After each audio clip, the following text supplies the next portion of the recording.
We'll have a moment of prayer before we start our meeting. Good evening, Mayor. Good evening, Board. Good evening, University Park. Can we bow our heads in prayer, please? Most gracious Father, we thank you for this evening. We thank you that your word is true and your love and your compassion fails not. We thank you that your word says that your government shall be upon your shoulders. So, Father, we ask you today that you move in this government that is upon your shoulders in the mighty name of Jesus. Touch, Father, this board. Let it flow with order. Let it flow with your love and your compassion and with your spirit for this community, for this day, and for this hour. In the name of Jesus we pray. Amen. Amen. Thank you. This meeting, I need a microphone. This meeting is now called to order. Roll call, Madam Clerk. Trustee Lewis. Present. Trustee Franklin. Present. Trustee Bolden. Present. Trustee McFadden. Present. Trustee Jenkins Bell. Present. Trustee Brooks. Present. Mayor Rudis. Present, Madam Clerk. Stand for our pledge of allegiance. I pledge allegiance to the flag of the United States of America and to the republic for which it stands, one nation, under God, indivisible, with liberty and justice for all.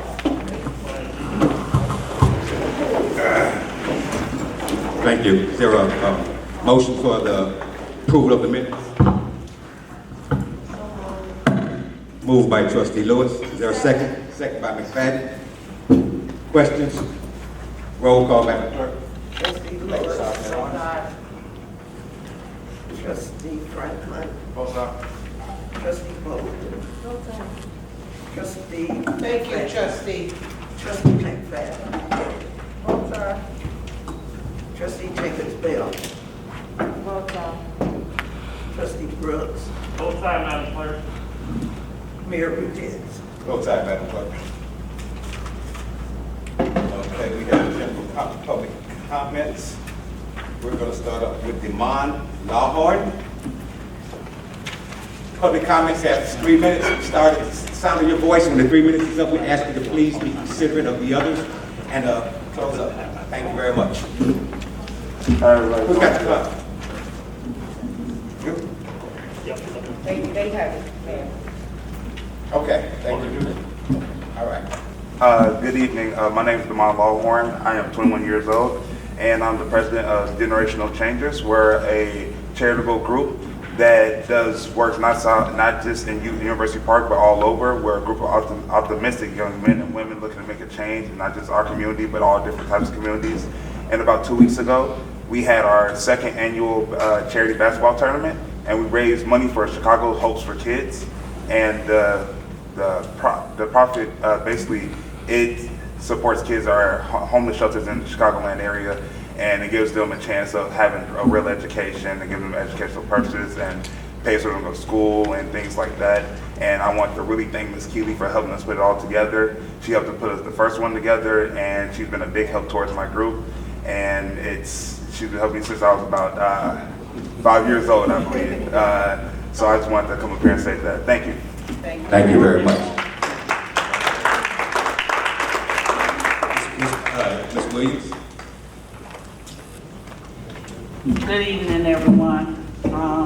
Sorry that it's company in the house, but I still got to tell it like it is. A few weeks ago, we had 2 teenagers, 16 years old, that was shot out here. One was in critical condition and had to be airlifted to Schroeder's Hospital, the other one, Olympia Fields. Thank God, from what I hear, they're still with us. But a few days ago, a 15-year-old was shot and killed in his own house watching TV. Now this has got to stop. You all sat here and got rid of our chief of police, who was doing a fantastic job. We don't have that kind of muscle on the street anymore. These clowns are going crazy. These young people have guns, and there's nothing being done about it. You all are using money to party, car shows, you name it. Money going to a golf course that no one gawks at, and that money could be going to police officers. Yeah. I am tired of it. Some of those youths one day chased my grandson home. I'm not getting ready to put up with this garbage, and I'm not leaving University Park. I want to see some action, and I want to see it now. I'm tired of the fluff and the puff, decorated and doing all that, when you're not doing anything about our youth. They don't have jobs, they don't have anything to look forward to. Yes, Franklin does do what he can with the sports, and I know he's doing something with mental health, but after that, it's kaput. It's the same kids. You don't see any rotation with other children being notified or given anything. And as for Aqua, now we're hearing they're getting ready to lift the ban, but they're lifting our rates. Ms. Lewis, trustee, are you saying anything about having our rates frozen for the next 3 or 4 Ms. years? Williams, your 3 minutes is up. Okay, Thank but you. I got more, so just know I will be coming back. Ms. Perkins. Ditto on what my mother said. I'm cool, thank you. Thank you. Ms. McMillan. That's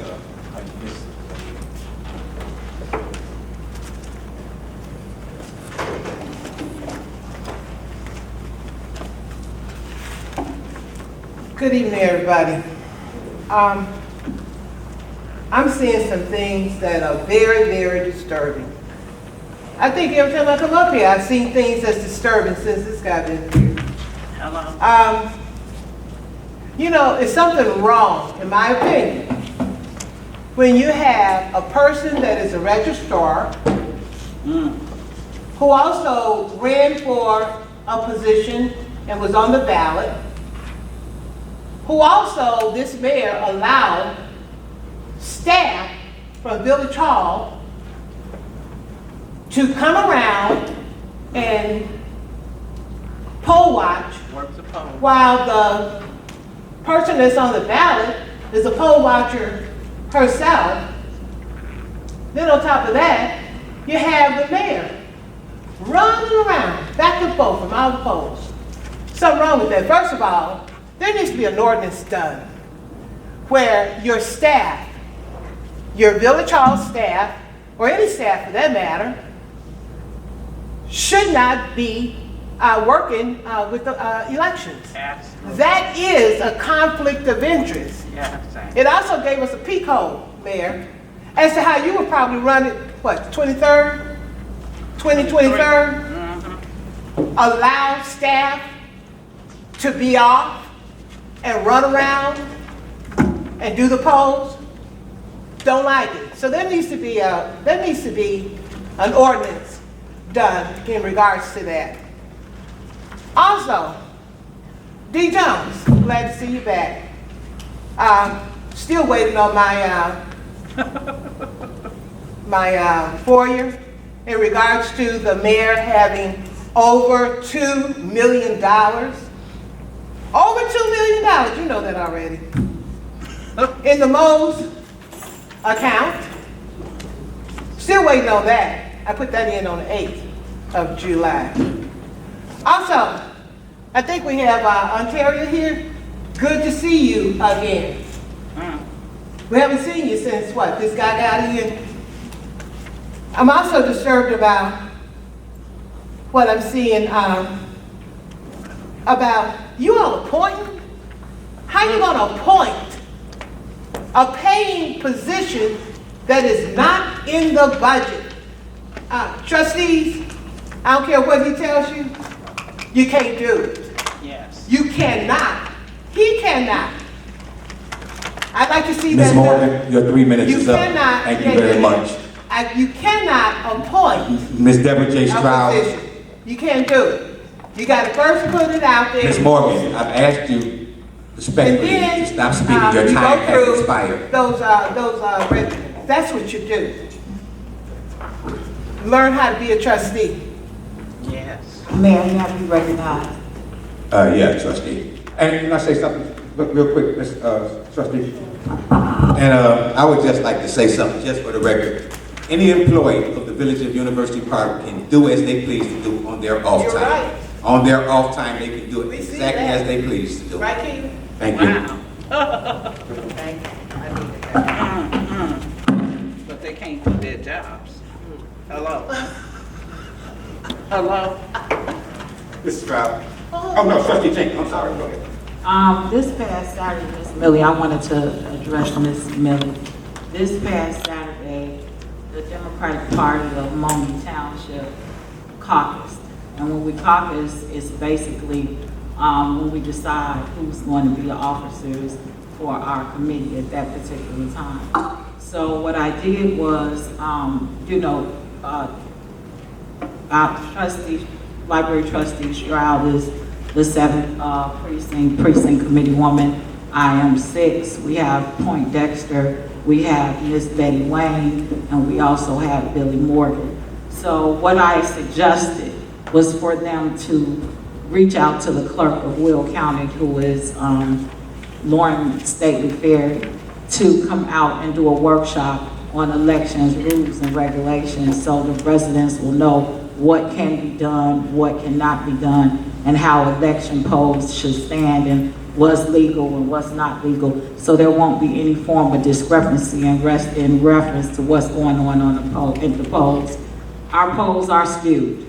I was out there, I was working, and I was working for a candidate that is out of Madison that was running a statewide committeeman race. And the Republicans, yes, they were very mean, and they were telling me where I couldn't go, where I couldn't move, but I felt that it was unfair because they were allowing candidates that were on the ballot to electioneer in front of the area where they have the cutoff point. So for the future, we need to make sure that none of this happens. And I addressed the voters' roll as well as purging the voters' roll as well, and saying, so she can just bring in what we can and cannot do when we're in the election booths and polls, because our voices matter. Our votes count. My husband and I were accused of doing something when we first moved out here, and our votes were stripped from us illegally because we were residents of the village, and we fought to get that done. And so my thing is I'm a strong advocate for elections to be ran properly, with no hiccups, with no flaws, because our voices count, and we want to count our votes here in University Park. Thank you. Thank you, Trustee. Anybody else have any comments? I would like to respond to Ms. Morgan on her FOIA request. I do apologize if you have not gotten that information or that you were able to decipher it. I did send to you on a spreadsheet all of the expenditures of the board, the mayor, the manager, and it's been over a month that I did this, or it's been quite some time. So I will check into that tomorrow. No, you did. You did not do that. Mrs. Morgan, please. I will not debate you, Ms. Morgan. Resend it, please. Resend it. Responding. You always say you send me something, I don't ever get it. It doesn't. I don't understand it. I will check into that tomorrow. Okay, please, resend it. That's it. Mrs. Stroud? Yeah. You waiting on all the stuff. Go ahead, Ms. Stroud. Good evening, everyone present and those viewing. Just a gentle reminder that this Thursday, on the 21st at 6:30 p.m., for those who have received their library newsletter or maybe not have received it, just wanted to gently remind that we are going to have a band called Return to Soul. They have been very good in the past. I'm sure they're going to be good in the present. It starts at 6:30 this Thursday, the 21st, at the University Park Library. It is free. Bring your lawn chairs, whatever goodies you want to bring. It'll last no more than about, not even 2 hours, I don't think, in the past. So come on out and enjoy something free out on the lawn. So bring your bug spray if you need. I wear skin so soft, but come out and enjoy. Have a good time. Hope to see anyone there that I'm speaking to right now. Thank you, and everyone have a great evening. Thank you very much, Mrs. Stroud. Okay, that concludes our public comment section. Unfinished business, item F1A. We have a presentation discussion from the Ontario Group relating to an ordinance approving and adopting a capital improvement plan for the village of University Park. And I guess we're going to do item F1A through item F1C. It's all Ontario Group. And through D. A question, Mr. Mayor. Are they just going down through it because you have the first, second, and third reading on F1B and F1D? Remember when we had it, this is just a follow-up, we had it on the agenda prior to, and you said you just wanted a refresher for them to come back and just refresh you on these things. Right, I know, right, I remember, yeah, my colleagues across said we had a workshop on it, if I'm not mistaken, we had a workshop. Public hearings, community tours, yeah. Okay. Good evening. My name's Randall Stevens, previously Randall Bernthal until a couple months ago. Just pick it up, Randall. Okay. Thank you to the mayor, the board, and the village manager for allowing me to be here today.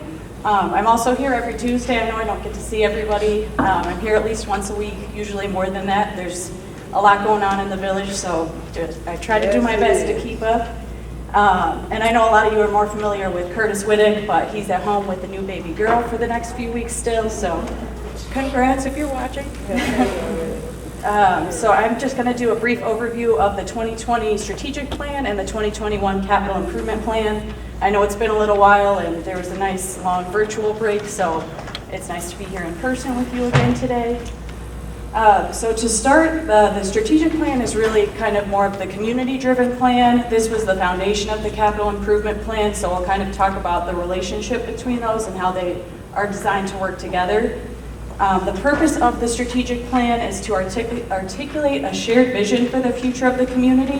This was designed to be created by both the community members and the village leadership to kind of serve as that foundation for a capital improvement plan, which is more of a technical document that's used by village leadership to plan out particular capital improvement projects and programs.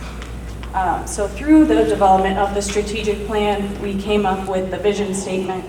The village of University Park envisions a healthy, resilient, and vibrant community that welcomes individuals, families, and businesses that are seeking a great place to live, work, play, grow, and learn together.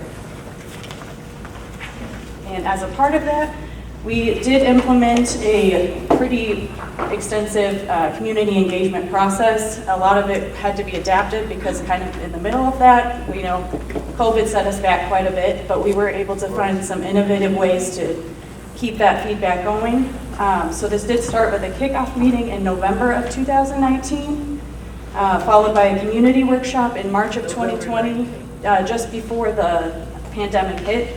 I think we had over 50 participants, between 40 and 50 participants at that meeting. So pretty good turnout there. And then COVID hit just shortly after that.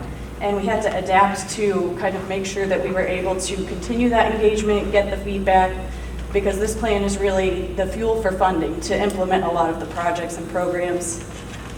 So formally adopting that would allow us to send segments to pursue project funding and really go a long way to making the village's applications more competitive. So once we adapted, we switched to a community tour in April of 2020. We had about 25 cars lined up for a community tour that ran all the way from the industrial park out to, I think we ended at Regal Farm. And there were over about 25 cars and about 40 participants. A couple people paired up, so one person sat in front, one in the back, so we could stay safe.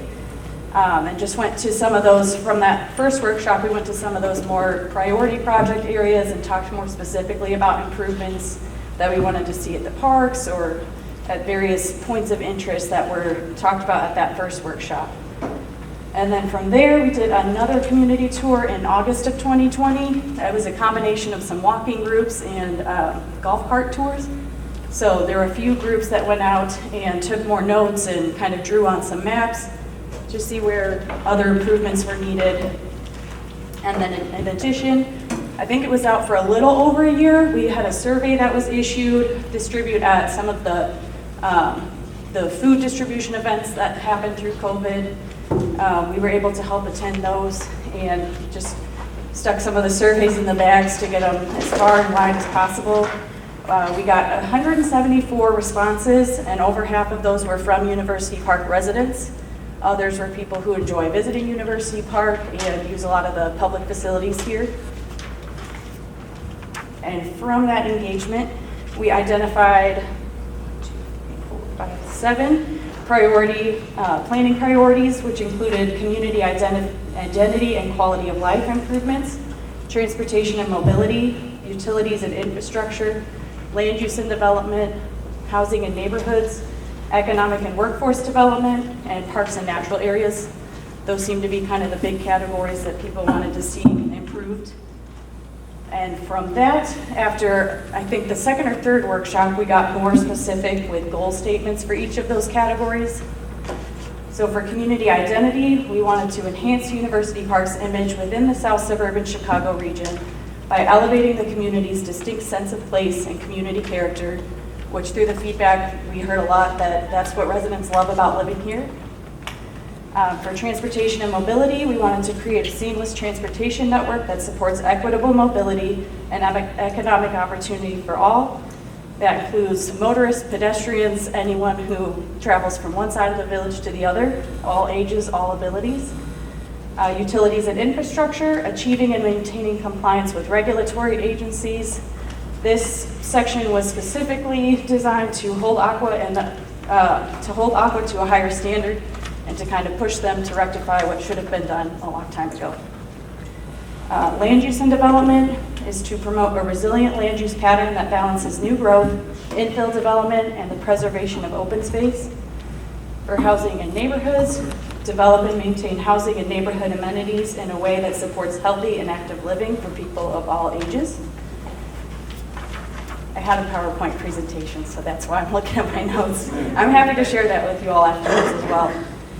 Promoting for economic and workforce development, promoting a diverse and resilient economy by leveraging University Park's core strength and local workforce.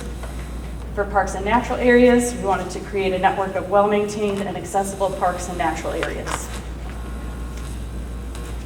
And by we, I mean everybody in the community, not us. And I think that's the majority of the overview for the strategic plan. So I'll go into the capital improvement plan and kind of how that works together again.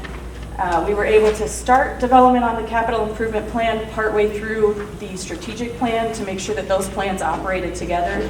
And again, the strategic plan is community-driven, community-articulated, and the capital improvement plan is almost like a phase 2, which outlines technical language to help the village kind of plan and prioritize certain projects that would support achievement of those goals. And this initiated in May of 2020 as the strategic plan was winding down. The purpose of the One Village Capital Improvement Plan is to outline a 5-year plan with specific and actionable items to achieve the goals outlined in the strategic plan.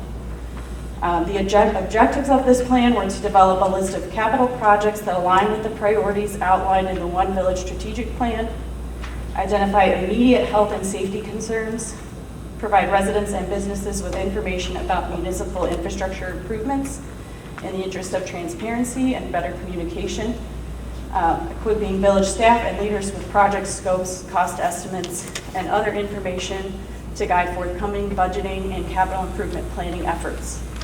And once adopted, I believe this could be advertised or posted on the village's website so that all community members would have access to these documents. And we were also able to include a lot of the community feedback that we received through the strategic plan, from the April 2020 driving tour, the August 2020 walking tour, and we did highlight a lot of the priority projects that were to be implemented more immediately at the State of the Village address in September of 2020. And for the capital improvement plan, we categorized projects and programs into 3 specific categories. The first was transportation improvements, and the goal statements that we associated with those projects were to create a safe and continuous network of sidewalks and shared use paths, to develop a connected network of bike and micro-mobility facilities, to expand access to public transit and shared mobility services, to create a network of safe and complete streets, and to invest in the village's freight and logistics assets. And this includes projects that not only pertain to local and regional streets, but also sidewalks, side paths, trails, public transportation, so the metro station, east bus routes, and any other system or mode of movement. The second category was water and sewer improvements, and we are very limited in the data that we were able to use to make recommendations, simply because Aqua was not willing to share any information. We exhausted all of our options, be it FOIA requests to IDNR, any other state agencies that we could think. The village has since started to require all new developments to supply their water and sewer atlases so that we can hopefully kind of piece together an atlas once we have the full area covered. Long ways to go, but we're definitely starting to make some progress. And the goal statements associated with water and sewer improvements were to bring University Park's water system up to a state of good repair and to implement high priority water and sewer improvement projects. And this section is really to be used as fuel in the ongoing efforts to hold Aqua accountable. For the third category is municipal facilities and vehicles. And the goal statements here were to bring University Park's municipal facilities up to a state of good repair and bring University Park's vehicle fleet up to a state of good repair. So all of those projects are kind of designed to support the achievement of those goals and objectives. And municipal facilities also, it doesn't just include police and fire departments and public works. It includes Village Hall, it includes all of the local parks and those amenities, so anything that the village operates and maintains. And I think that's the majority of the overview. I'm happy to share my presentation as well, and Curtis was the project manager, but I'm happy to try to answer any questions. He has big shoes to fill, but. Okay, Mr. E. Go ahead, Ms. E. Okay, I just want to mention, when we formulated that, there were a lot of comments coming from all these groups that we met with. Answer the mic, please, Ms. E. Okay. There were quite a few comments that came from all the groups that commented on what they wanted to see. For example, they wanted new ambulances, they wanted 2 new code enforcement vehicles, number 2 new ladder trucks, 2 new police squad cars, 2 new village hall. They wanted a police and fire and satellite station. They wanted some improvement on the cable television studio, fire station number 2 improvement, town center facade. And since then, we've been going by the provision of this. Since then, we've gotten 1 new ambulance. We've gotten, we've got 2 new code enforcement cars. We've gotten 1 ladder truck for the public works. Rather than 2 squad cars, we've gotten 4 squad cars and anticipate to upgrade that fleet. We've done preliminary schematics for the conceptual design for a new village hall. We have received preliminary schematics on the development for a satellite station for police and fire. As a process of that, we had to acquire property, and we have received the donation of adequate property in the village's name now in the proposed area that's actually west of Governor's Highway. We have that in place. Our next step is, of course, trying to seek money for construction for that project. We're working on that. One of the projects that we're still looking at, seeking other additional dollars, are for the upgrade of the cable station and the TV studio that's in a state of disrepair. We've been trying to do roof work, but we're still attempting to do that, and very slowly but surely acquire various pieces of equipment for the use in the studio. Fire station number 2, as you all know, we are in the progress, not process, of completing Fire Station number 2. In fact, as Ontario Group, Randall in particular being the project overseer of that project, could very easily tell you there are some changes we're trying to deal with right now in terms of sealment of the windows, to further do some mold remediation. Those kinds of things have yet to be done, but we're moving on with that. But one of the major projects, and if any of you came in today, you would have seen, is the Town Center facade improvement. We received the $185,000 from the Clorox, and it has begun. And if you started west coming east on the facade, it's looking beautiful. It's going to change the face of this facility, and we're going to try to do some other works. But out of this preliminary development schedule that was developed by citizens, staff, and all other, we have done pretty close to about 85 to 90% completion of this, and we're still going to enhance and add to it. So I truly have to say the development of that capital development plan has really helped, and even with the initial plan in terms of the TOD development. So we've utilized that as a map there, so it's been great. The citizens have really had much input, and we have many photos of all the stuff we've been doing to show people that have been involved in this public process. Thank you. Any other questions? I got a question. Mrs. Morgan, please don't. I said I have a question. Talk to the board members now. Yeah, Miss E, 33-year resident, homeowner, stakeholder. Mrs. Morgan. But I can't ask a question. You know what? I just want to know Officer Delaney. what is the difference in her job and These his job? meetings have rules. Say what? These meetings have rules. Yeah. Yes. This village is supposed to have rules. Well, the But do meeting they? that we're sitting in They don't has have rules, rules. and you or I are not supposed to talk. Sir, back to what I was asking. Mrs. Morgan, right now is the trustee Brooks has the floor. We're not going to holler from the floor. thank you, Mayor. Miss E, I just want to make sure, I'll ask that question, Miss Morgan. I'll ask that question. How you doing? I don't mind. Yeah, I'll ask it.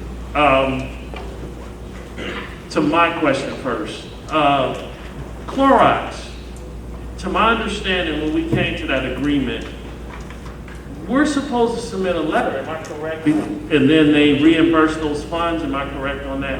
No, that's not correct. You have to. Yeah, because I thought that's what the board of 2017 through 2019 agreed to in that agreement. Although that would be part of it because it's supposed to be part of community improvement because that was what some of the money was supposed to be used for the new village hall. So I just wanted to make sure so I can know where to look for. Am I right, Mayor? That's what we agreed to. I mean, I just want to make sure. Yeah. Right. So we're paying for it first, and then they're supposed to give us, or they're supposed to release that money. That's how that's supposed to work.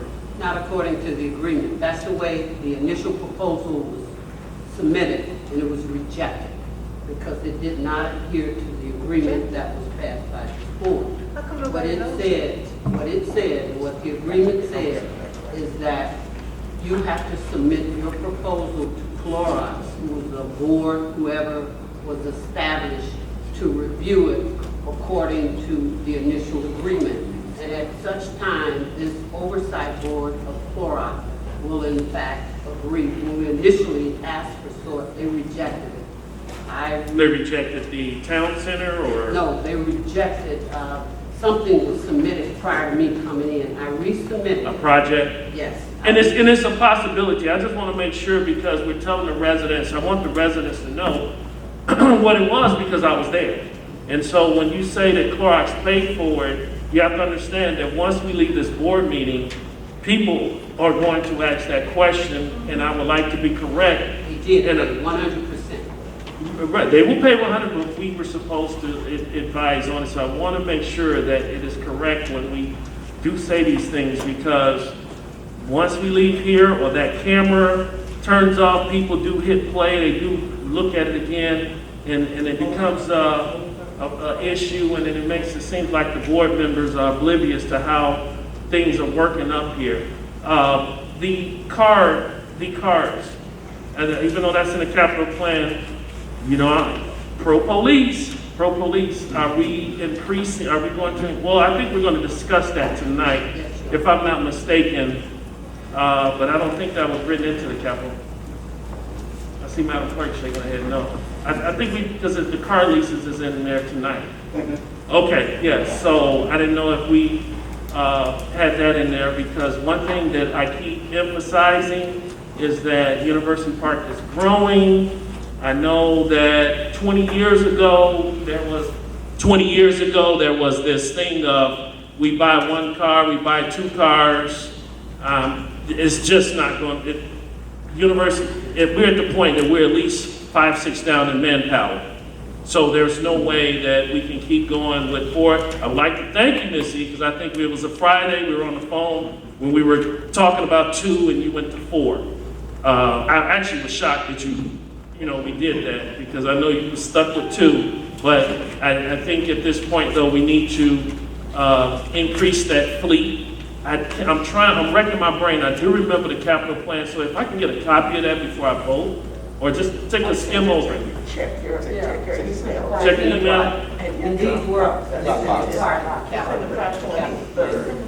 Can I add something really quick that might help? I don't know if it'd be helpful, but we could do annual workshops with the village board to kind of go through what's progressed already and issue updates each year to kind of help keep the plan more recent and capture any changes in priorities.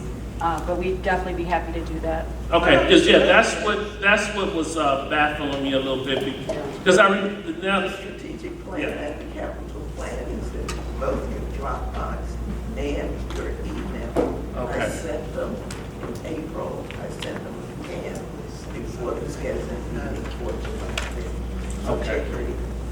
Okay. And Yeah, just trustee, I'm reading exactly these were from the plan, and that they were listed, I went down, used this as a guide, this is what initially you requested. But we got 4 squad cars, and with the advent of tonight, you're gonna have approximately 4 more. So we're gradually moving up based on anticipated income or incomes in the budget. which is, and for the record, I was saying that we needed to rotate and keep putting in from experience that at some point, these guys work 12-hour shifts, and that they need to, 2 of those cars, they I don't want to say like human beings, but you're running a big, they're not semi-trucks. They're not, and these guys are hauling tail to call, so don't want to seem like it's all police, but they need their vehicles. They're out here more than any of the departments here in the village. So I yield my time. Oh, question? Ms. E, if you mind, could you explain what would be the difference between you and Arturo Group when it comes to overseeing projects? Or Arturo Group, either or, if you can just, one of you can answer that question tonight. It's really a combination of both. Antero Group do the technical. Take, for example, right now with. Okay. Just take, for example, let's take this out here. Every morning I come out.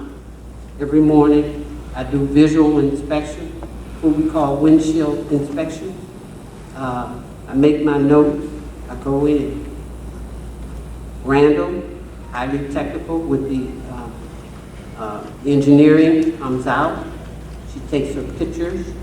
She writes. She looks at the set of specs that were bidded to make sure they adhere to the spec.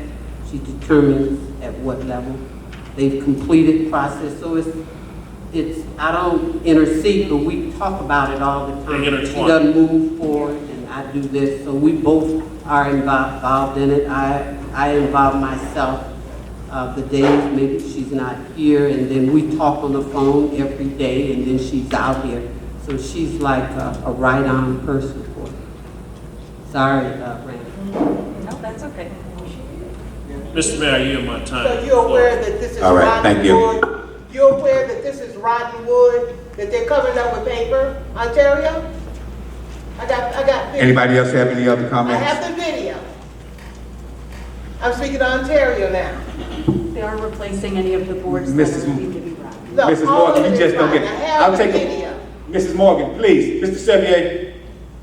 Ontario Group, I have about 5 questions that I'm going to try to put them in one. You're saying that the board is yet to approve the strategic plan and the capital plan, but we are already 2 years past the process of developing this plan. So tonight, are they approving a plan for 2020, or are they approving a plan for 2023? And also, during the pandemic, things have changed. So did we go out this year and make sure that we took a look at the changes that needed to be made in those strategic plans as well as the capital plan? And thirdly, as the village manager said, 85% of the plan is already done. So are we doing things behind the 8 ball, or are we doing things for the 5-year future of the village going forward? So I'm a little confused, so I'm just trying to see where we're at. We originally were on the agenda to present quite a while ago. Things shifted to virtual presentations, and some of the village's priorities understandably needed to shift to respond to some of those COVID emergencies. We did kind of start running with the plan from there. We did already implement some of those projects. There's still quite a long ways to go. It is a 5-year plan, and some of it has been implemented. Again, we did offer to do annual workshops to make sure that we get those updates, any changes in priorities, so we're still willing to do that. And what was the other part of the question? So are we starting this for 2020?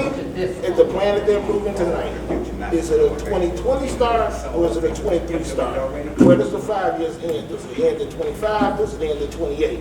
And if we're approving something that is 90% done in the capital plan, is that really conducive to what the village needs? Because it's supposed to be a 5-year plan, and if we've already done 85% of the work, we're approving a plan for 15% for how many years?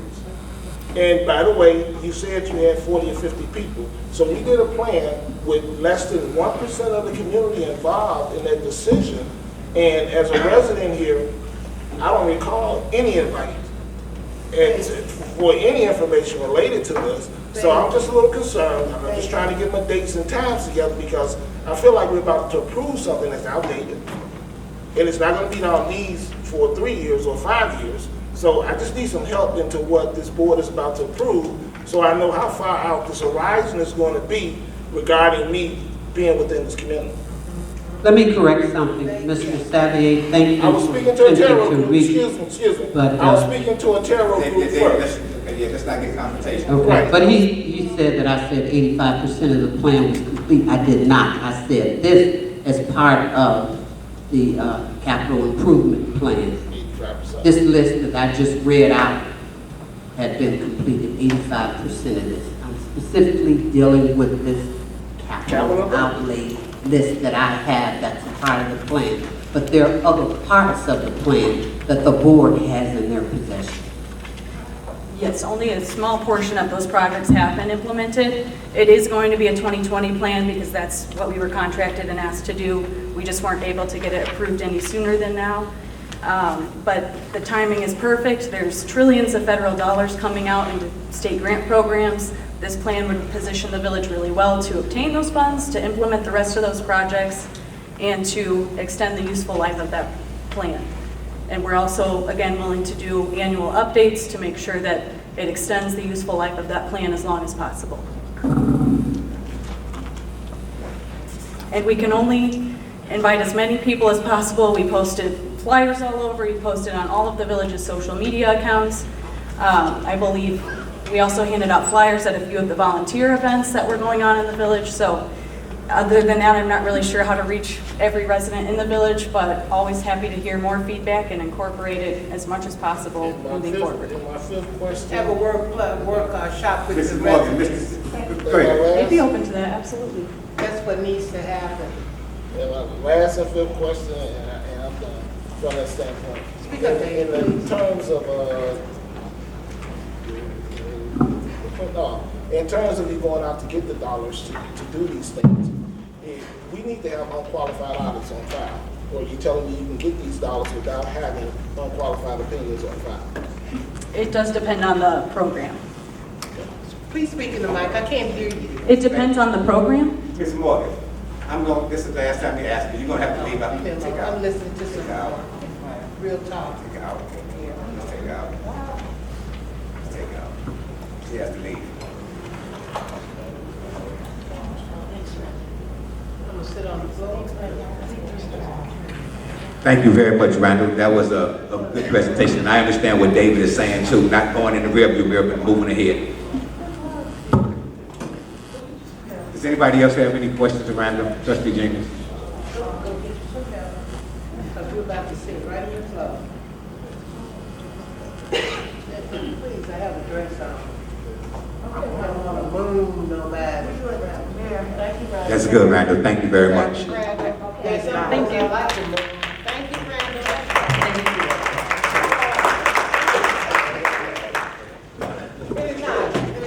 I'm just gonna ask for a motion on this item F1C to just make a motion to table this person is not. Yes, that's what I want to do. I'll second that, Mayor. I'll second that, Mayor.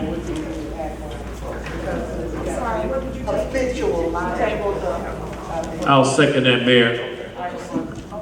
All right. Is that F1B and F1D? F1A, B, C, and D. I'll second that. No, not the table. I was looking at the lease for number 34, the table of lease. We're not there yet. I'm way ahead of time. F1C. So now we're gonna ask for a motion on F1A, B, C, and D. Actually, Mayor, if she did, you'll table it so that she would do a presentation later? No, we're not tabling this one. This is for the lease agreement, one right under that, trustee. Oh, Yeah. We need to approve F1. Yeah, we need to approve F1B and F1D. You do them separate? All right. All right, first, second, and third reading, an ordinance approving and adopting a capital improvement plan for the Village of University Park. Is there a motion? Moved by Lewis. Second by Bowden. Questions? Roll call, Madam Clerk. Trustee Lewis. Both sides. Trustee Franklin. Both sides. Trustee Bolden. Aye. Trustee McFadden. Both sides. Trustee Jenkins Bell. Trustee Jenkins Bell. Votes no. Trustee Brooks. it's first, second, and third reading, right? Yes. It's actually the third reading because the board passed first, two, and second when this was presented in April. Votes no. Mayor Rudis. Votes aye. Mr. Mayor, ordinance passed, that's 2022-03.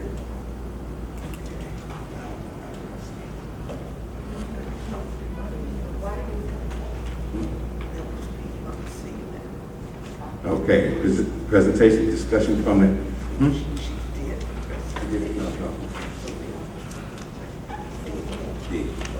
First, second, and third reading, an ordinance approving and adopting a strategic plan for the Village of University Park. Is there a motion? So moved. Moved by Lewis. Second by Bowden. Roll call, Madam Clerk. Trustee Lewis. Both sides. Trustee Franklin. Both sides. Trustee Bolden. Trustee McFadden. Both sides. Trustee Jenkins Bell. Votes no. Trustee Brooks. Votes no. Mayor Rudis. Votes aye. Mr. Mayor, motion passes. That's ordinance O 2022-04.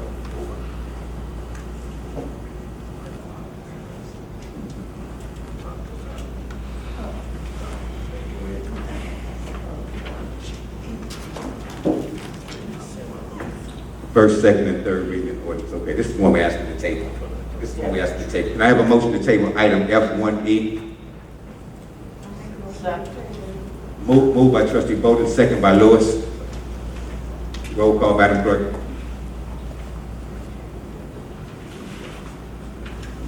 The reason I'm asking for it to table because the business owner is not here.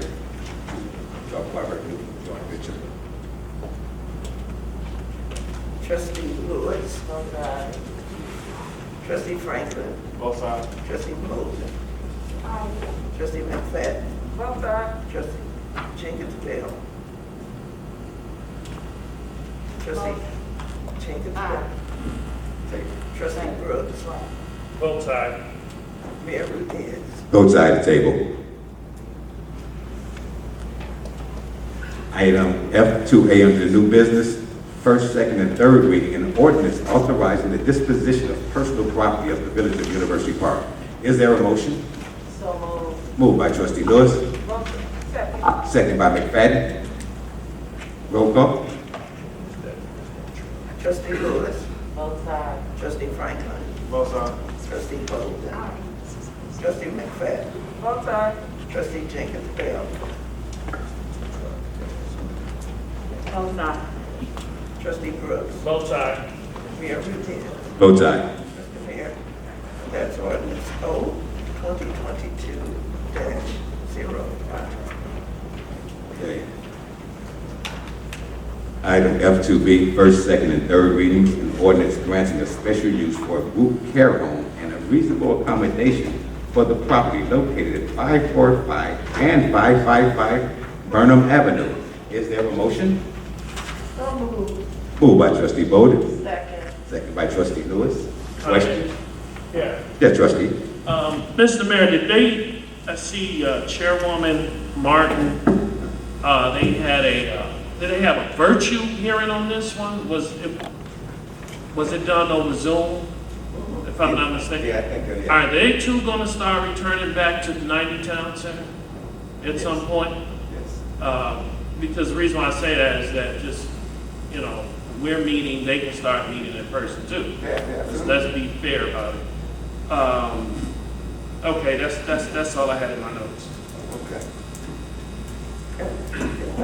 Yes, Madam Clerk. Once this is passed, Trustee Brooks in the audience, we will have her signature document before this is, before, once it's passed.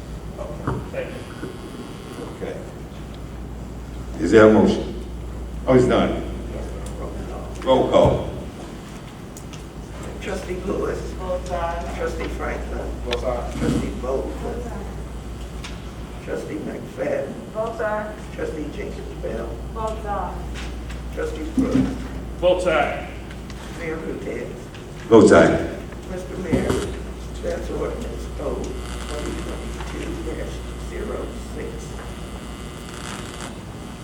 Thank you. Item F2C, a resolution approving and authorizing the execution of an agreement by and between the Village of University Park and Enterprise Fleet Management. Is there a motion? Yes. So moved. Moved by Trustee Brooks, Second. second by Trustee McFadden. Questions? Yeah. Trustee? If we can, Missy, I'm trying to go through it, or if it's Chief. You go. You go? Please, in the back, okay. If we can just, how many, oh, there you go, he was on the radar. Okay. So if you come in, well, Ms. Lee, how many vehicles exactly were getting on out of this one? Did I see it right? It was 8, or they were trying to take, I'm sorry, they were trying to, they're gonna take some of our vehicles, our older vehicles, and continue to cycle through the fleet. Did we get exactly which vehicles were being cycled through the fleet? Would it be PD first? Because I think they have the oldest vehicles in the fleet, like 2012s. This is 2022, 10 years old. Let him do the report, but I will tell you about it. Okay, it don't matter. Chief, I was just asking how many vehicles were being rotated in the fleet, or how many we were getting with this new lease. Okay, the enterprise management? Yes, sir. Okay, yeah, Just for the public area. Okay, we started this project, it feels like a while ago by now. A solution to hopefully solve and get a jump start on many of the purchasing issues we've had with vehicles. So right now, I think it's the last page of the board item here. There's right now we're looking at there's 9 vehicles listed as the original lease package with the proposal that's put forward by you today.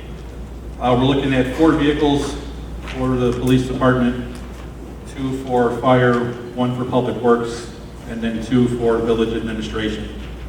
So how this works is it's about as comprehensive as you can get in terms of leasing, which I know has been a demand of many officials, both current and past.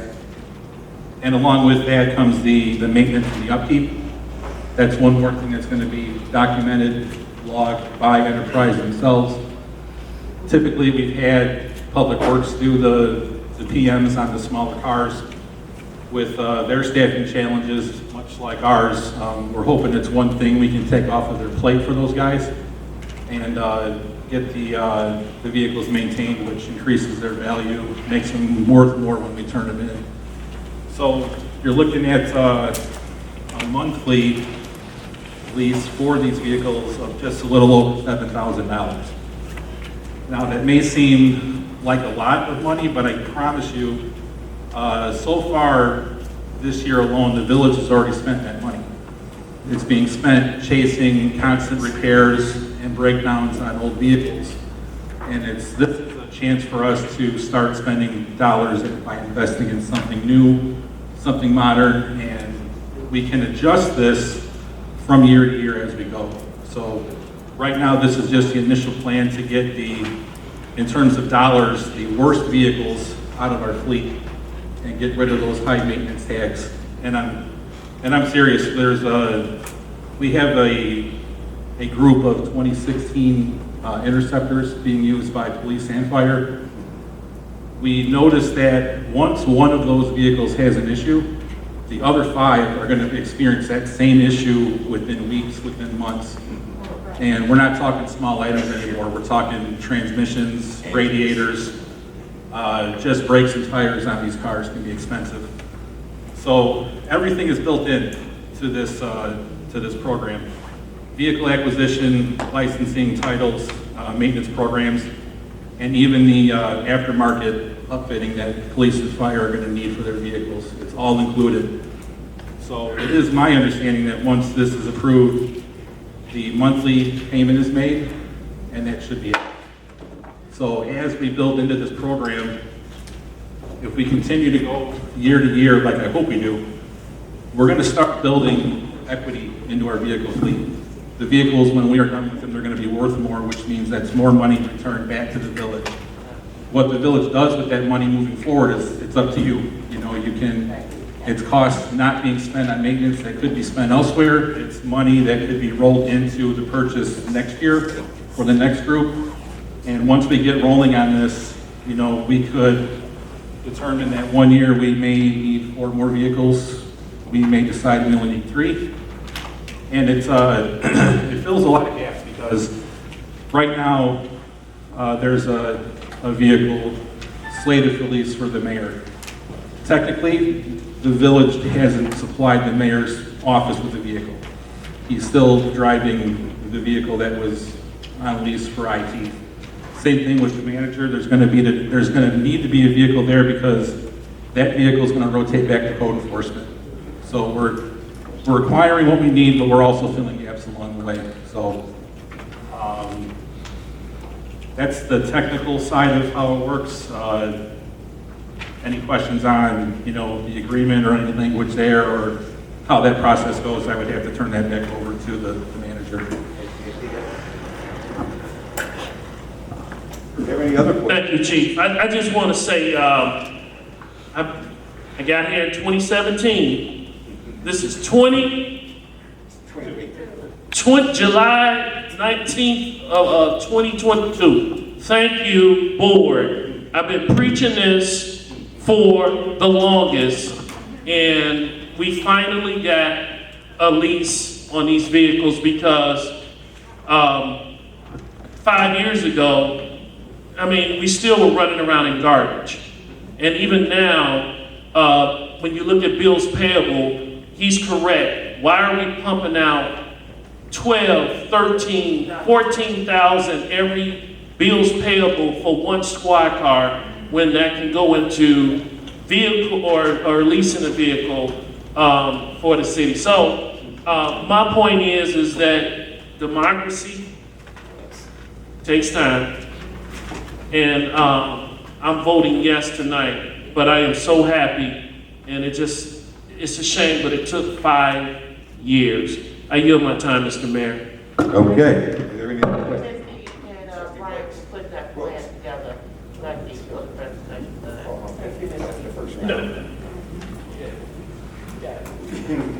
All right. Welcome. Any other questions? Oh, no, I was just thanking Ms. E and Chief for the plan. Very good. Roll call, Madam Clerk. Trustee Lewis. Both sides. Trustee Franklin. Both sides. Trustee Poe. Both sides. Trustee McFadden. Both sides. Trustee Jenkins Bell. Both sides. Trustee Brooks. Absolutely yes. Mayor Rudez. Vote side, Madam Clerk. Mr. Mayor, that's resolution for 2022-12. Okay, thank you very much. Folks, just take a little time, like you said. Resolution item F2D, a resolution authorizing and approving opening a Metro parking lot fund bank account. Is there a motion? Moved by McFadden, second by Lewis. Question, trustee? Just, Ms. E, can we get an update? And that microphone, trustee Lewis, please. Can we get an update of what's happening at the Metro? Yes. And how many signatures are going to be on this? This This is the same number that we have now, that's customary, that go 3, alternate 4, Okay. 3 to 4. Yes, give an update. 2 out of 4, be any combination, 2 out of 4. Just give us a slight update of what's happening. Okay, what's happening? What's happening? What's happening? Okay. What's happening is we've set it up. The PD has gone through training with Park Mobile. They in fact know what has to be done strategically to map payments made through the boxes versus checking on the vehicles parked in the spot. They've been trained. We're anticipating installing cameras at the location. I will be attempting to utilize and go after Metro dollars to do that because there have been a lot of problems with people going in, vandalizing vehicles, and it hasn't just started, but it's been going on, but there's nothing substantially being done about it. So with the installation of the cameras and the training of the PD, that should be able to help us. Also, we've transitioned the accounts from the old Park Mobile to a new account with the village.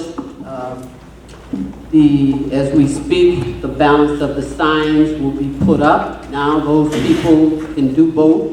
They can actually put money into the box, or they can operate their phones accordingly. They can go in and pay.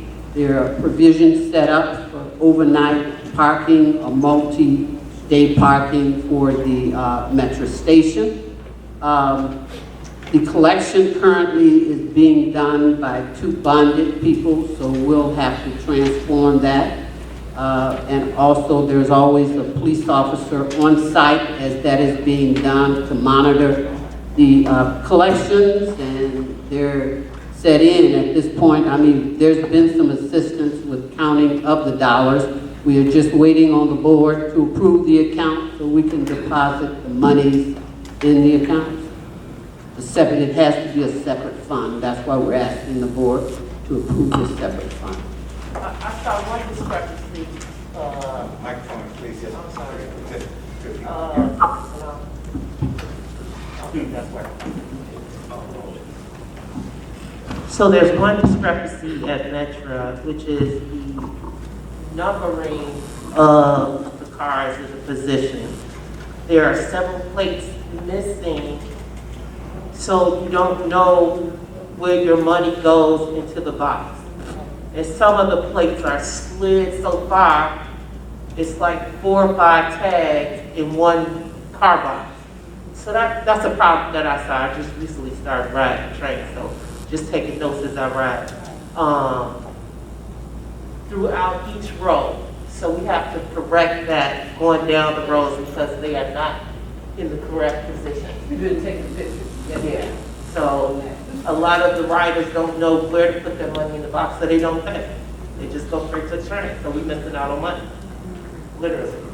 So just a FYI of that. Yes, yes. That's it. Mayor, may I be recognized? Yeah, trustee. This is the question, how long has this been without an account? Metro has been going on. How long have we been collecting money from Metro? I count 7 months. So can you give me, how many months has it been? No, February, March, April, May, June, 5 months. 5 months. 5 months. So And we're in where- July now, so we're 5 months. Yes, Why ma'am. has it taken so long to ask the board to open up this account, and where is the money that you're collecting? Okay, the money is in a safe, trustee. It's in a safe, it's taken out and counted, and then it's put back in the safe. She takes it out and counted because there is money. But to answer your question, it's in the safe. It is nightly now, it's been put in the safe. And the reason why it took so long is there is a process. First of all, we had to clear ownership and title of the land to assure village ownership. Then after we did that, we got the keys, started the collection, contacted Park Mobile, started the train. It's 5 months. Seems like it's long, but we had to physically ourselves go and actually physically do the work because appropriate folk wasn't bonded. But the person that we did have, mother became very, very ill, and it was a police officer. So we have not got him involved in that. So alternate staff, we had to do this. So we're about to get it, and we want to make sure we get it right. The trustee mentioned something too, because we're having all of these things, signs made and everything. And it takes a little time, but we're moving, believe me, we're moving May I ask, who is bonded now? Is it police or is it village staff? Village staff and the persons that are working out of as records and lead supervisors. Out of, pardon me? Records. They handle money, records, Oh, lead okay. supervisor. Okay, all right. Okay. Anybody other questions? Roll call, Madam Clerk. I'll start on the other end. Right now. Trustee Jenkins-Brett. Both sides. Trustee Brooks. Both sides. Trustee McFadden. Both sides. Trustee Bolden. Both sides. Trustee Franklin. Both sides. Trustee Lewis. Both sides. Mayor Rudez. Mayor, Both sides. Mayor, can I just mention this one thing since we're talking about? One second, see, 1 second. Mr. Mayor. Vote. Okay, go ahead. That's resolution R 2022-13. Okay, go ahead, Ms. C. Thank you, Madam Clerk. Okay, this is as of the 26th at 7 p.m. will be the final hearing for our TOD. SCB was the consultant that was approved, and we had to vote and scrutinize that CMAP and the involvement, actually, it was IDOT, Metro, with the Metro. But bottom line is they're having their final hearing at 7 to 8 p.m.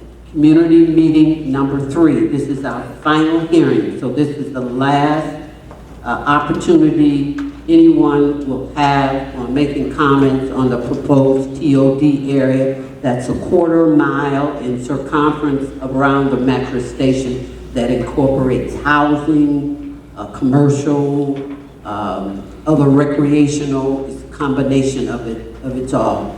Okay, about restaurants, recreation. All this is the last opportunity for someone, the citizens, to come and discuss it, and that's on the 26th. We'll be here at 7 p.m. in 90 Town Center. Thanks, guys. Is this part of your report? I couldn't resist that. Hey, she had to get that one in. Yes, Mrs. Childers. No, I apologize because what happened is when she was talking about the Metro, because like Randall said, we have really been circulating this information. So we wanted the residents to know on TV tonight that the meeting will be next Tuesday. Oh, okay. And it is, you see this, it is part of my final report. Thank you. It is part of my report. It's a very exciting project. It's development around the metro station with new housing and restaurants, mixed-use development. It's very exciting. So we look forward to it. Thank you very much. Item F2E, a resolution approving the Terrico incentive agreement. Is there a motion? Yeah, go ahead. Yeah. Mayor, I'd just like to note that I've been informed in our office that we have a conflict regarding this particular item. We've had an attorney come over to our office, a new attorney who had a relationship with this organization. So out of the abundance of caution, he is withdrawn as counsel, and there is a new counsel here today. She's going to step up. She's going to take my spot at the dais here for a second, in case there's any questions that you all have on the agreement. And you know, I'll just go a little further, Jim. The conflict was the attorney that was working with Terrico, Jimmy Furselli, has now joined the Castaldo law firm. So he's not going to, so that's the conflict. So we're going to move everybody out and bring in different counsel for that. So it won't be a conflict.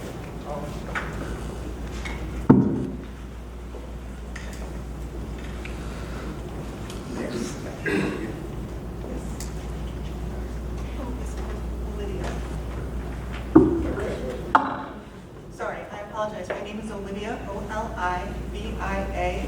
My last name is Dierig. It's D as in David, I-R-I-G as in Gregory. And I am from the Franks, Gerken, Conant, and Greeley firm in Marengo, Illinois. Thank you.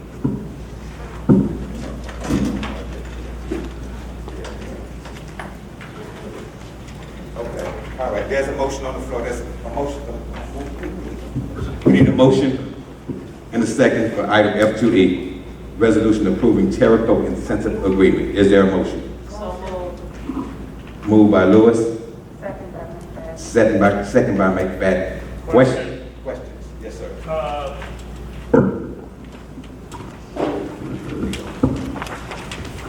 So this would be, I guess, I don't know who would answer this. The last time that Terrico was up here, I did express my my issue, which over there, that is TIF 7. That is TIF 7 over there. And the question I have, I guess, I seen Madam Clerk was able to send this revised copy. Yes, this afternoon. So what is, I'm looking here, A, B, and C. And I know that when I expressed C, Terrico Group made it very clear that they felt it was in their best interest. Here's the map. I know A and B, if you want to zoom in on the camera, A and B on that corner, I know they spoke about and I was okay with the truck stop coming. But then they felt it was in their best interest that C would be built. And I know for a fact, Trustee Franklin made me feel better because once again, I'm gonna say it 1,000 times. That area TIF 7, if you look back, you can even go on the YouTube channel. It's the January the 19th meeting, 2019. I want to make it correct. It was Madam Clerk, Manager Pate, and the law firm at the time was Montana and Welch. That area, we did make it clear that there would be some warehouse type buildings there. The concern that I have is giving away property. And I would say in the past 3 years, we have Amazon over there, we have the steel company coming up over there, we have the truck stop, now we have these projects. We passed an ordinance, a hotel ordinance. I still want to see my hotel over there. I still want to see a restaurant over there. I still want to see these things. So I guess tonight the question is, I look through here, they're going to go ahead and build A, B, and C anyway. Travel center. Well, they would only need, Mr. Mayor, they would only need they would only need Section A and Section B, where it could be a hotel can go there. Section C can be, in which really, to be honest, I don't know if Trustee Franklin is still working on what he's working on. I mean, we still can have, whether it's a Lowe's or whatever he may be working on, but I also just seen another diagram of something that said Cicero and Steger Road. I don't know if I bumped into that through my email today. It's like another project is coming up there. Project Corn. Am I correct? Project Corn? It's not on the agenda, but it's in TIF 7. So I'm saying we're giving away land. If you want me to vote for something, I'm not going to, it's just, tonight I want to make sure, am I correct, that they're still going to go with A, B, and C? We don't own that. They are? No, do we own the land? No, the representative is here, so. Okay. Yeah, we don't own that land, though. We're talking about Terrico. We're talking about this project. We're not talking about that other stuff. Yeah, we're talking about Terrico. Terrico is the travel center. Right. Okay. But they want to go, and they were clear that number C would be more of what they want. But we were talking, we were discussing and don't get me wrong, the demand even in 20, and Madam Clerk was there, and like I said, it's on YouTube. The demand is industrial there, but the residents want retail. And so I don't want to give up Plot C if it's not going to be anything that's beneficial more to the residents. Because they are really, I mean, I don't mind, even if it was the steel company and we still come back south of that steel company and still had some type of box, like I said, Lowe's, I don't care what it is, but the statement that was made last time was that it was not best, it was only suited for the market. And so I don't know if you all seen anything different, but if you look at that public hearing that we had in reference to TIF 7, apparently there was a meeting that was done. I was not invited. I've come to discover that I guess Richmond Park, Greenview, is angry about our TIF area over there, but I think we were very clear and transparent to them, Madam Clerk. She was one of them that was there. We were transparent to them that it would be more of a warehouse type area, and that it would, if we could get commercial in there, we would try. But I guess tonight my question would be, on Plot C, where are we going with this before I give my vote? A and B, I have an idea what you're gonna do. B, like I said, I really do wish you have a hotel coming in there. Because a truck stop, if you all can develop that into like Monique, we finally made it. Are we making it, baby? Yeah, we're making it. It took 5 years just to get some squad cars, you know, so, yeah. Somebody was listening to me. I ain't going there. But if you can just elaborate on that. First off, for the record, my name is Vlado Franges. I'm an attorney with the DeGaldo Law Group, located at 1441 South Harlem in Berlin, Illinois, and I'm here representing Terrico.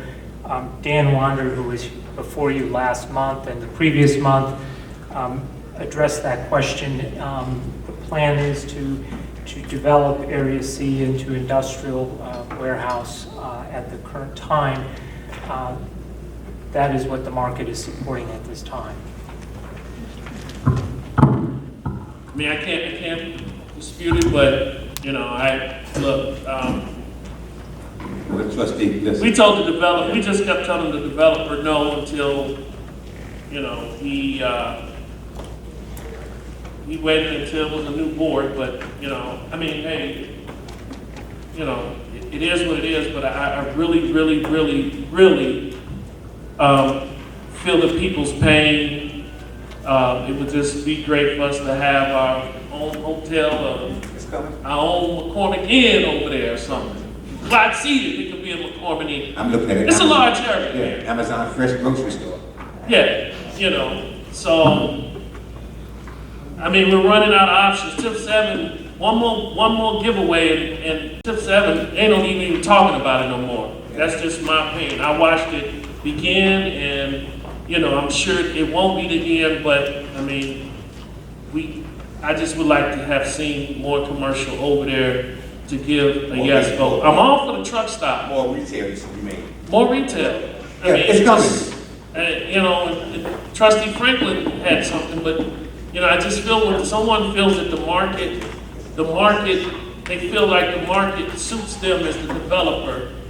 The aggravation I have is that at some point as a board, we can say, you can build this, but we want to see this. And that's where we were up until 2019. And yes, did it frustrate that certain developer? Yeah, but guess what? He was trying to work on something, and we still as a board moved forward and passed a hotel ordinance and so forth so that we can prepare ourselves for these things because we knew it was coming. And like I said, I'm glad to see the truck stop coming, but, you know, no need of reiterating on Plot C, but, you know, I don't want that tip to just, you know, go, because, yeah, it's already, whoever those residents, I don't know, Mayor, I don't know, I was not there, you addressed them, I don't know, Greenview is already saying University Park is not thinking about them, that we're building all this right there on that border, da-da-da-da. I mean, I can understand it, but also at the same time, we was trying to help them. But this is more towards I-57, so, but I don't want to be inconsiderate of them, but thank you, sir, I appreciate it. If they're still going to go with C, it will reflect how I feel about tonight in my vote. Go ahead, Charles. Also in some of those meetings, and just what you said, we always mention the hotels and retail in all the meetings. So it's not being talked about. It's, like you said, it's a process. But because I'm in most of these meetings, especially with this economic development.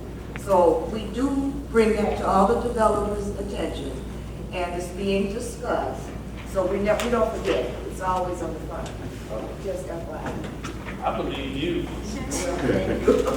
But, you know, we're just not, we're not always giving away the store. Some of these decisions is we think that it's for the betterment of the village. In the future, yeah, because that's nothing that we own anyway. Go ahead, Trustee. So I just want to put on the record. Hello? Yeah, so once again, Trustee Brooks, I agree with you. This is, I believe, the retail aspect on that specific location is something that would be very intriguing. But it's not to the point that I'm willing to block the development because of it. And I'll tell you why. I have a constituent base that They want to lower taxes just as much as they, or more than they want to see a hotel. And I truly believe that this is a part of the recipe to continue to put things in place to lower the taxes of the residents. So I don't feel strongly enough against it that I would be willing to block it. But I will say that because there is not a portion of it that is bringing retail, it's not perfect. It's not perfect in my opinion. But in my opinion, I think it's a valuable development that's going to bring in a significant amount of resources to the community. And though it's not perfect, I do believe it is a part of the recipe to lower the taxes for the residents, and those are my thoughts and opinions on it. Thank you, Trustee. Yes, Trustee. I'm not reflecting in my vote and looking at my husband. My husband is a truck driver by design. And with gas prices the way they are as an owner operator, believe me, we'll be okay. Because it's $1,800 a week to fill his truck. So I'm not willing to block it, but we do need a big box to start the process of building around it. And I am for Lowe's, so I'm going to cheer on Lowe's to come here because we are in Eastern Will. We know when you go into Peatone and different areas like that, they don't have a big home improvement store. And with the pandemic coming along and everybody spending time at home, we really don't know if we're going to go back on punishment again for a couple of years. Right. So people really work in their homes.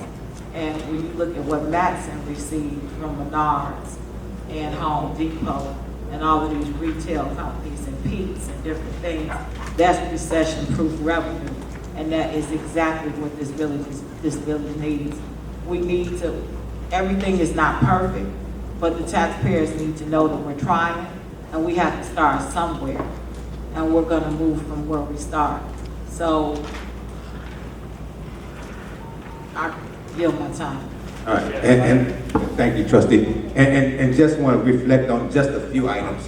When we took this office in 2019 of May, there was no Amazon, there was no Carvana, there was no Ryerson Steel, there was no TOD study, there was not $34.9 million dedicated to redevelopment of the metro station. We've been very fortunate enough to be able to create those things, and the pattern to getting the retail that we want is creating a workforce, foot traffic. So since then, we've created just about maybe about 2,500 to 3,000 jobs. I'm quite sure the restaurants and hotels will be coming because all of those employees will have a lunch break, breakfast break, or dinner break. So I believe that we have the right formula, and we're on the right track. Actually, we're going to be in conversation with a couple of restaurants in a week or so. Yeah, Mr. Mayor, I just want, so Trustee Franklin, let me just say, and by the way, I love when a trustee engages me. I hate when I'm the only one saying something that, it seems like we're just, I love the dialogue, and especially with you, because you bring it for real to us. I want to make something perfectly clear that when I say block, I want a no vote is not always the solution. But what I do want everyone to understand in my position is that we're talking about a tip. And yes, Amazon did come and we have all these other places over there. But once again, let's remember what the tip means. The residents still are not going to see a certain amount of money that they would get if that tip was no longer getting that break. So that's the reason why I feel that we're holding that golden piece of property for anybody to come to. So I'm still for that truck stop.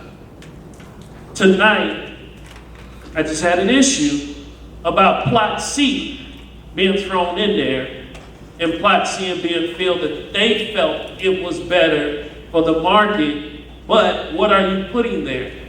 The same way when Amazon came, yeah, it was built, but me personally, even though my colleagues voted for it. Me personally, I don't like the fact that we had to borrow $1 million from them at 7% over in TIF 7 for a 23 TIF. That's a 23-year TIF. You should be giving us $1 million or so all the time. But it's just my position, and maybe my thinking for the residents and those in the audience, very logical. When it comes to money, Ms. Brooks over there tell you, that boy cheap. But you know what? We ain't starving either. And I want to create and legislate to the point that every resident will be comfortable, but I'm still looking for, Mr. Mayor, this restaurant, Trustee Shirley Bolden, you know, I'm still looking for, you know, those hotels to come. And like I said, Trustee, you know, you mentioned, you know, something from when you went to Vegas. You know, I'm happy for it. You know, that I want it because I just know that TIF 7, I was the board member who was there when we created that TIF. And I know what we created it for. So in a way, it's almost like your child, you send it to school, you expect it to come back with some form of education, or you're gonna pull them up out that school. So that's the only difference. Mr. Mayor, you have my time. Okay. Roll call, Madam Clerk. Trustee Lewis. Trustee Franklin. Both sides. Trustee Bolden. Both sides. Trustee McFadden. Both sides. Trustee Jenkins Bell. Trustee Both Jenkins. Trustee Brooks. Trustee Brooks is gonna abstain. Mayor Rudis. Both sides. Mr. Mayor, that's approved, and it's resolution for 2022-14. Item F2F, a resolution approving and authorizing the execution of a settlement agreement by and between Local 700 Sergeant Scott Glowinski and the Village of University Park. Is there a motion?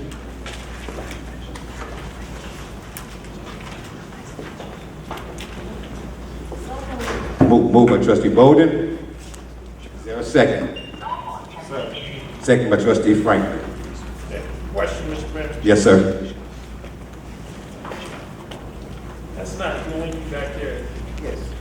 We can't discuss the You know what? We should have put it on the agenda because we should have had a chance to have all these things done in executive session. That's it. At least I would have had a chance to go to him and ask, was everything okay? But I'm assuming everything is okay. But I appreciate things would be put in executive session and not cancel meeting after meeting after meeting, because that's just what happened. And this would have been a yes, no across the board. Because I did see some discrepancy, one connected to him, but it was in the checks that I got in the bank statements. Yeah, but we're not going to go through it because I think it's something that I would say in executive session. But nonetheless, I think we didn't even have the opportunity to even see if everything was fine with Mr. Glowinski. You have my time, Mr. Mayor. This should have been brought up in executive session. We should have had an executive session. That's my comment tonight. Thank you, Trustee. Roll call, Madam Clerk. Trustee Lewis. Both sides. Trustee Franklin. Both sides. Trustee Bolden. Trustee McFadden. Both sides. Trustee Jenkins Bell. Both sides. Trustee Brooks. Both sides for the settlement. Mayor Rudis. Both sides. Mr. Mayor, that's approved, and it's R 22-15. Thank you, Madam Clerk. Page 3, item F2G, a resolution authorizing and approving the 2022 tree removal program. Is there a motion? That's 2A. And 2A, no. This is 2G. There's a motion by Trustee Franklin, Second. second by Trustee Lewis. Roll call. Question. Question, yes, Trustee. Okay. In 2018, we had 150 trees that was on the list. How did we get and those trees that were on the list was by somebody, we call the one that just specializes in trees. Arborist. Yes. Did we have the opportunity, or did the village manager have an opportunity? This is one of those things when she came in, those 150 trees, so I know we cut down at least 50 of them under the old village manager. 160. It was 160 on the list? Yes. So Madam Clerk, you got that list? Oh, I just seen her point down. I didn't know if she had the list. Trustee? Yes, ma'am. It is more than that now. Oh, absolutely, because I got one in the front yard, but y'all can't cut it. I have to cut that one. It's a lot of trees that, they're getting worse. They're getting worse. And at this point, I just want to see that before we even, I see that it came late, but why did we have Smitty's at first? Well, let me tell you what's going on. Okay. First of all, we know we're going to get these trees down. We're going to get those trees down because they not just are ugly, but they pose a hazard and a danger to the community. All right, so after talking with discussion with the manager, Ms. E, we come to find out that we're going to use MFT funds, motor fuel tax funds. So we're not going to be able to look at these proposals. We're going to bid it out for a couple of weeks because that's the statutory requirement that we're going to be using MFT funds. You knew I was coming with it, didn't you? That it has to be bid out. Right. Yes, sir. Yes, sir. So we'll be because prior to, I didn't know that we're going to utilize MFT funds. We're just going to get money out the general fund to start getting these trees down. But since we're going to use MFT fund, maybe we can even get more down the first round. So that's what's going on. Will we have somebody to take a look at it, or are we going to go off the old list that we had? That Ms. E may have. I don't know if she's still in our possession. I think the most current list is the one we received last week with the 160 trees. Okay. Yes, and what they're going to do, whatever happens and whoever gets to be it, what we would ask them to do is to identify the ones that are most dangerous and hazardous, and make those a priority to get those down first. Right, and then we'll go to the ones that are still infested. I think those are still, actually those are the ones that are the most dangerous. They ate them all up, you know. Right, they're pretty much right. Okay. So this is on the agenda so we can approve the authorization so we can set up and go out for a 14-day bid process to get these trees down. I'm for that. I'm for that. I yield my time, sir. Okay. Roll call, Madam Clerk. Starting on the other end. Trustee Jenkins Bell. Both sides. Trustee Brooks. Both sides. Trustee McFadden. Both sides. Trustee Bolden. Both sides. Trustee Franklin. Both sides. Trustee Lewis. Both sides. Mr. Mayor. Them trees are coming down, both sides, Madam Clerk. And it is a resolution or 2022-16. All right, I just want to thank our residents for being a little patient with us because this was a high priority and we're getting around to these things. So thank the residents for their patience. I vote aye to turn the AC down. Yeah. I thought it was me. I got a t-shirt. Yeah, who can turn it? Martine, can you? I'm fine. Mr. Public Works, can you do something for us, Martine? Now Ms. P don't turn the heat on. And she gonna turn the heat on. She was. Yes. Correct. Yeah. 74. Thanks, Frank. Just telling me. I got a suit on. All right. Okay, item F2H, appointment to the Board of Fire and Police Commissioners and the Moles Committee. Is there a motion? Second? Moved by Lewis, second by Trustee Bolden. Question. Yes, sir. Mr. Mayor, I seen your appointment of the moles in the inside of the drop box, but I don't see anything about no police and fire commissioners. Was sent to your email, sir, on Sunday. On Sunday? Yes, sir. Yes, sir. Yeah. Sunday morning, about 8:30. Well, can we read the names off until we get in there? We normally do it. He's present. Who? He's present. Mr. White, you step up to the podium, please.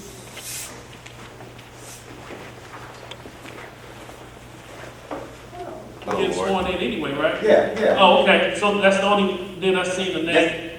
We've got, for the mayor's office, especially events committee, we have two other appointments. That's Swing Ingram and Gerald Neely. CPD? Cook County Sheriff. Oh, just as good. Probably seen you running around Harvey a couple times. We actually recently Long-time had resident, a big gun and drug bust on an investigator unit. Oh, okay. Yeah, we gotta hurry up and do this, man. All right. Yeah, I didn't see the police and fire commission. I seen your moles. Okay. So, with that being said, I yield my time. Okay. Roll call, Madam Clerk. Trustee Lewis. Both sides. Trustee Franklin. Both sides. Trustee Bolden. Both sides. Trustee McFadden. Both sides. Trustee Jenkins Bell. Both sides. Trustee Brooks. Both sides. Mayor Rutez. Vote aye, Madam Clerk. So swearing this young man.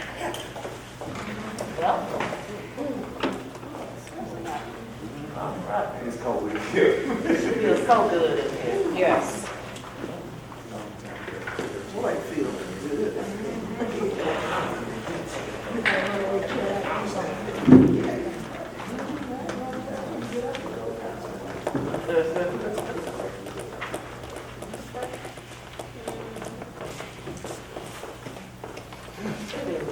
I know. It's bone chilling cold. All right. So this is Mr. Mike. He's been here, lived a resident for 13 years. His wife, he's a Cook County, and his wife is a Will County sheriff. Oh, really? Yeah. So that we're not back to the audience, could we kind of turn? Can we pull that? I get what I got to do. Walk it. Forward to it.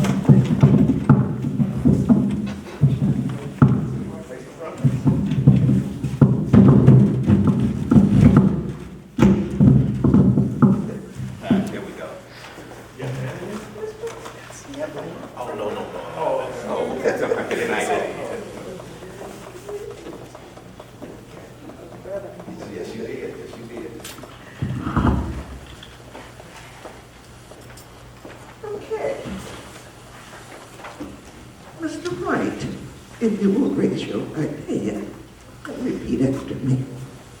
I, Jonathan White, I, Jonathan White, having been duly appointed having been duly appointed to the office to the office of Board and Fire Police Commissioner of Board and Fire Police Commissioner in the Village of University Park, in the Village of University Park, counties of Will and Cook, Illinois, counties of Will and Cook, Illinois, do solemnly swear or affirm do solemnly swear or affirm that I will uphold and support that I will uphold and support the Constitution of the United States the Constitution of the United States and the Constitution of the State of Illinois, and the Constitution of the State of Illinois, and that I will faithfully discharge the duties and I will faithfully discharge the duties of the office of Fire and Police Commissioner Fire and Police Commissioner according to the best.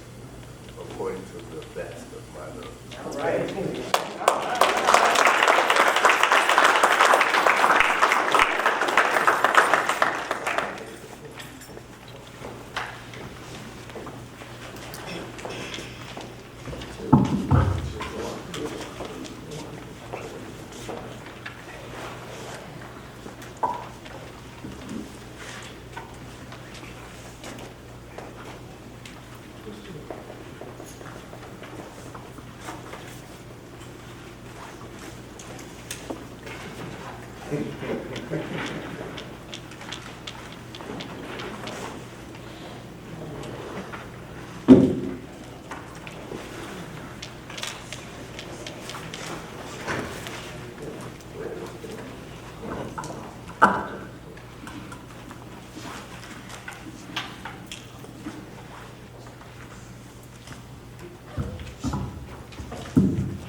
Thank you.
Yes or no?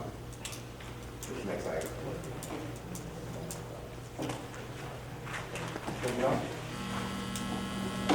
You want to go into executive session on this one? Yes? Okay. Okay. Put it up, boy, be open as I can be. And then, well, but I don't know when you ain't, man. Yeah.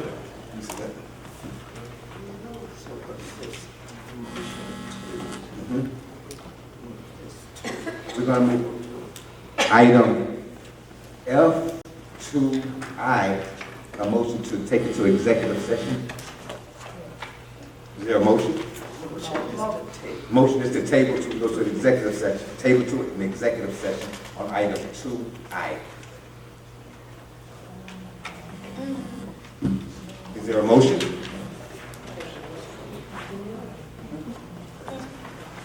Okay, doesn't sound like it. 2I. 2I. I got the wrong agenda, so. It's two of them, so. She said, we don't, it's item 2. Go to your Dropbox, put your, you know, the form you click on the next one over is the agenda. Yes, it's actually sent it to. Yes. Right, yeah. Oh, that's.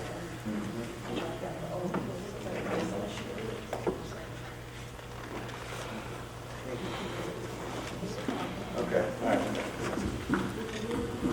Actually, Mr. Mayor, just like we just had the discussion about, this officers. You have the village manager and you have an economic development. That's stuff that should be discussed in executive session. I don't know why we got it on the agenda before. It's like we put the cart before the horse. We should talk about it first before we put it on the agenda. That's just my opinion. Now you got everybody wondering what's going on. That's my point. Yeah. We're something. But I'm talking about discuss it first and then, then you put it on the agenda, because now everybody want to know what's going on. I mean, if the board understands what I'm trying to say. Okay, we'll go into executive session. We'll go into a brief executive session. Okay. So can I have a motion to table this to executive session? We'll come right back and the agenda, come back to it, yes. Table this until executive. Until executive session, yes, then we'll come back, yes. Okay. I need a motion now. Okay. There's a motion by McFadden. No, this is the table, to take to executive session. Yes. Second by Trustee Bowden. You second that, Brooke? Well, no, I was going to motion it, but McFadden. All right, roll call, Madam Clerk. Trustee Lewis. Both sides. Trustee Franklin. Both sides. Trustee Bolden. Both sides. Trustee McFadden. Both sides. Trustee Jenkins Bell. Both sides. Trustee Brooks. Both sides. Mayor Rudis. Votes aye.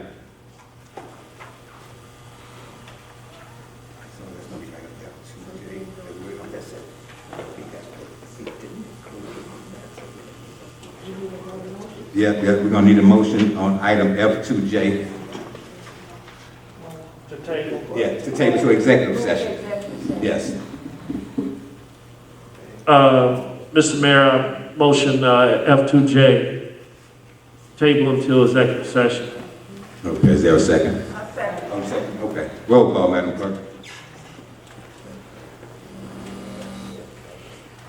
Trustee Lewis. Both sides. Trustee Franklin. Both sides. Trustee Bolden. Both sides. Trustee McFadden. Both sides. Trustee Jenkins Bell. Both sides. Trustee Brooks. Both sides. Mayor Rudis. Votes aye. Item F2K, motion ratifying a proclamation declaring July 2nd, 2022 as Milton Sybil's Junior Day in the village of University Park. Is there a motion? Second.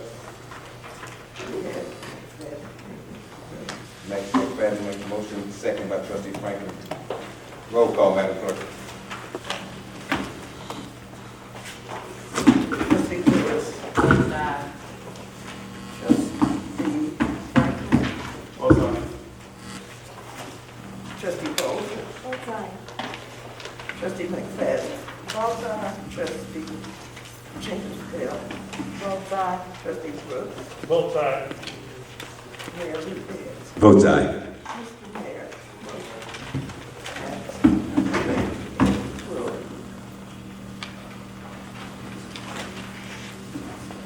That will be proclamation P 2022-01. All right. Bills payable. Attached for your approval is a listing of general operating expenses for the Village of University Park that occurred on April 27, 2022 through June 28, 2022. General Fund, $790,837.48. Road and Bridge, $30,431.73. Town Center Fund, $10,481.26 till 4. 2,000 till 5, 5,120 till 6. 2,000, and payroll fund 5,029.28 with the grand total of $845,899.75. Is there a motion? So moved. Moved by Trustee Franklin. Second by Lewis and Bale Jenkins. Roll call, Madam Clerk. Questions? I know down where you're gonna get past that one. Go ahead, Trustee. You ain't gonna get past that. No. Look. Here's the question. Check 108, 708. Check 108, 709. 108. Did I say it? Oh, let me take some. Yeah. Can you hear my clerk? Oh. Yes. 708, and then 108, 709, and 108, 707. So those three checks, I'm gonna ask for it, Miss E. The board asked for a stop payment of one check to that golf course. They must get paid anyway. The next question I have is that they have these three checks. Why are they still receiving a check from the board? We voted for them to not receive a check till they come up into this podium and explain expenses. I know what I said in that motion. I thought you asked for a report. For the report? You said report. And that's why. So I guess everybody was satisfied with the report that they got in the email. Ms. Coffee ain't still got to walk up here and talk. At 100, because I'm gonna tell you, they don't surface over $1 million. So I guess, oh yeah. They over $1 million. They're over $1 million. See, trust me, I'm counting. So I guess she doesn't have to come up and just explain it. Trustee, she gets according to strictly the agreement, and it was in void, that was put in place. She hasn't exceeded that in any category. She went back and did all the reporting and provided them to Ms. Kelly. They're all there. She got the report. That's what the board requested, and it was paid in accordance to that. That's it. I mean, there was no other Because it's money really, given. you know, and I'm gonna say, Ms. E, this is no reflection on you. I think what it is that it's the system. Because at some point, this is what I noticed. If I ask for something, the bare minimum is gonna get through. That report, I showed it to other companies who deal with golfing, and they said, Trustee Brooks, you're supposed to receive receipts, you name it, and so forth, and that we don't get. What we get is an estimate cost of what she's spending. Because one question I want to know, she's spending 13 or 30,000 on security. What the hell she needs security for? Ain't nobody there. That's what I didn't understand. I seen the report.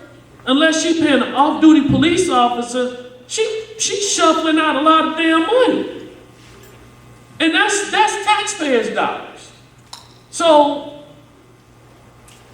in a way, I don't even get angry at you, Miss E, because she sends the report to you and you're just doing what I ask of you. And she turn around and she get her next check and her next check. So, that's the reason why I wouldn't pay her. Now, I did a car count. My latest car count, 16 cars at golf course, 41 over at Deer Creek. One day they had 17, Deer Creek had over, and I'm talking golfers, a 17 golf count. Deer Creek had over 278 golfers booked. They are racking them up over there. So I don't know what formula Miss Coffee is going to come up with, but this is something that I take offense to when she say we, a previous board, a previous administration, messed up that golf course. I came in 2017. The people who was there before me was only gone 2 years. The golf course can't go down in 2 years. So Miss Coffee, when she say that, and we steady shuffling money for 1 year, Miss E, she got well over $500,000 and she was not even open. I know what I seen.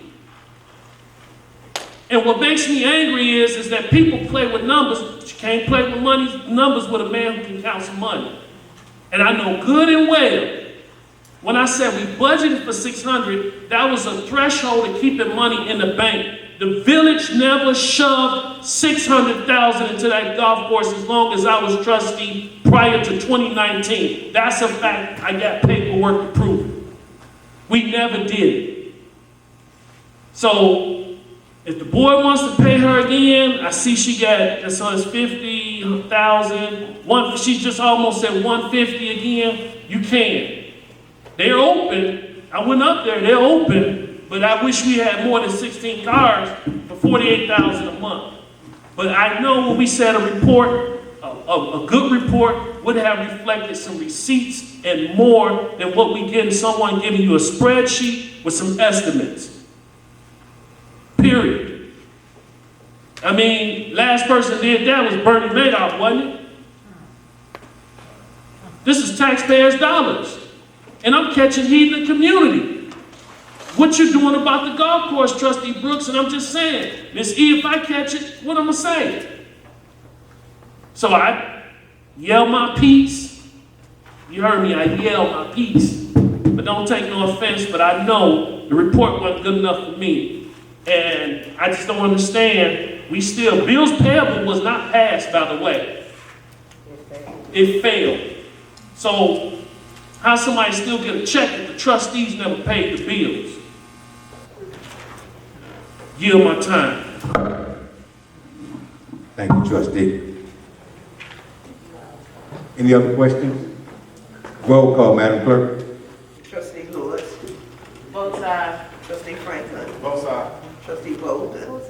Trustee McFadden. Vote time. Trustee Jenkins Bell. Votes no. Trustee Brooks. Votes no. Mayor Rudin. Votes aye to pay the bills. Okay.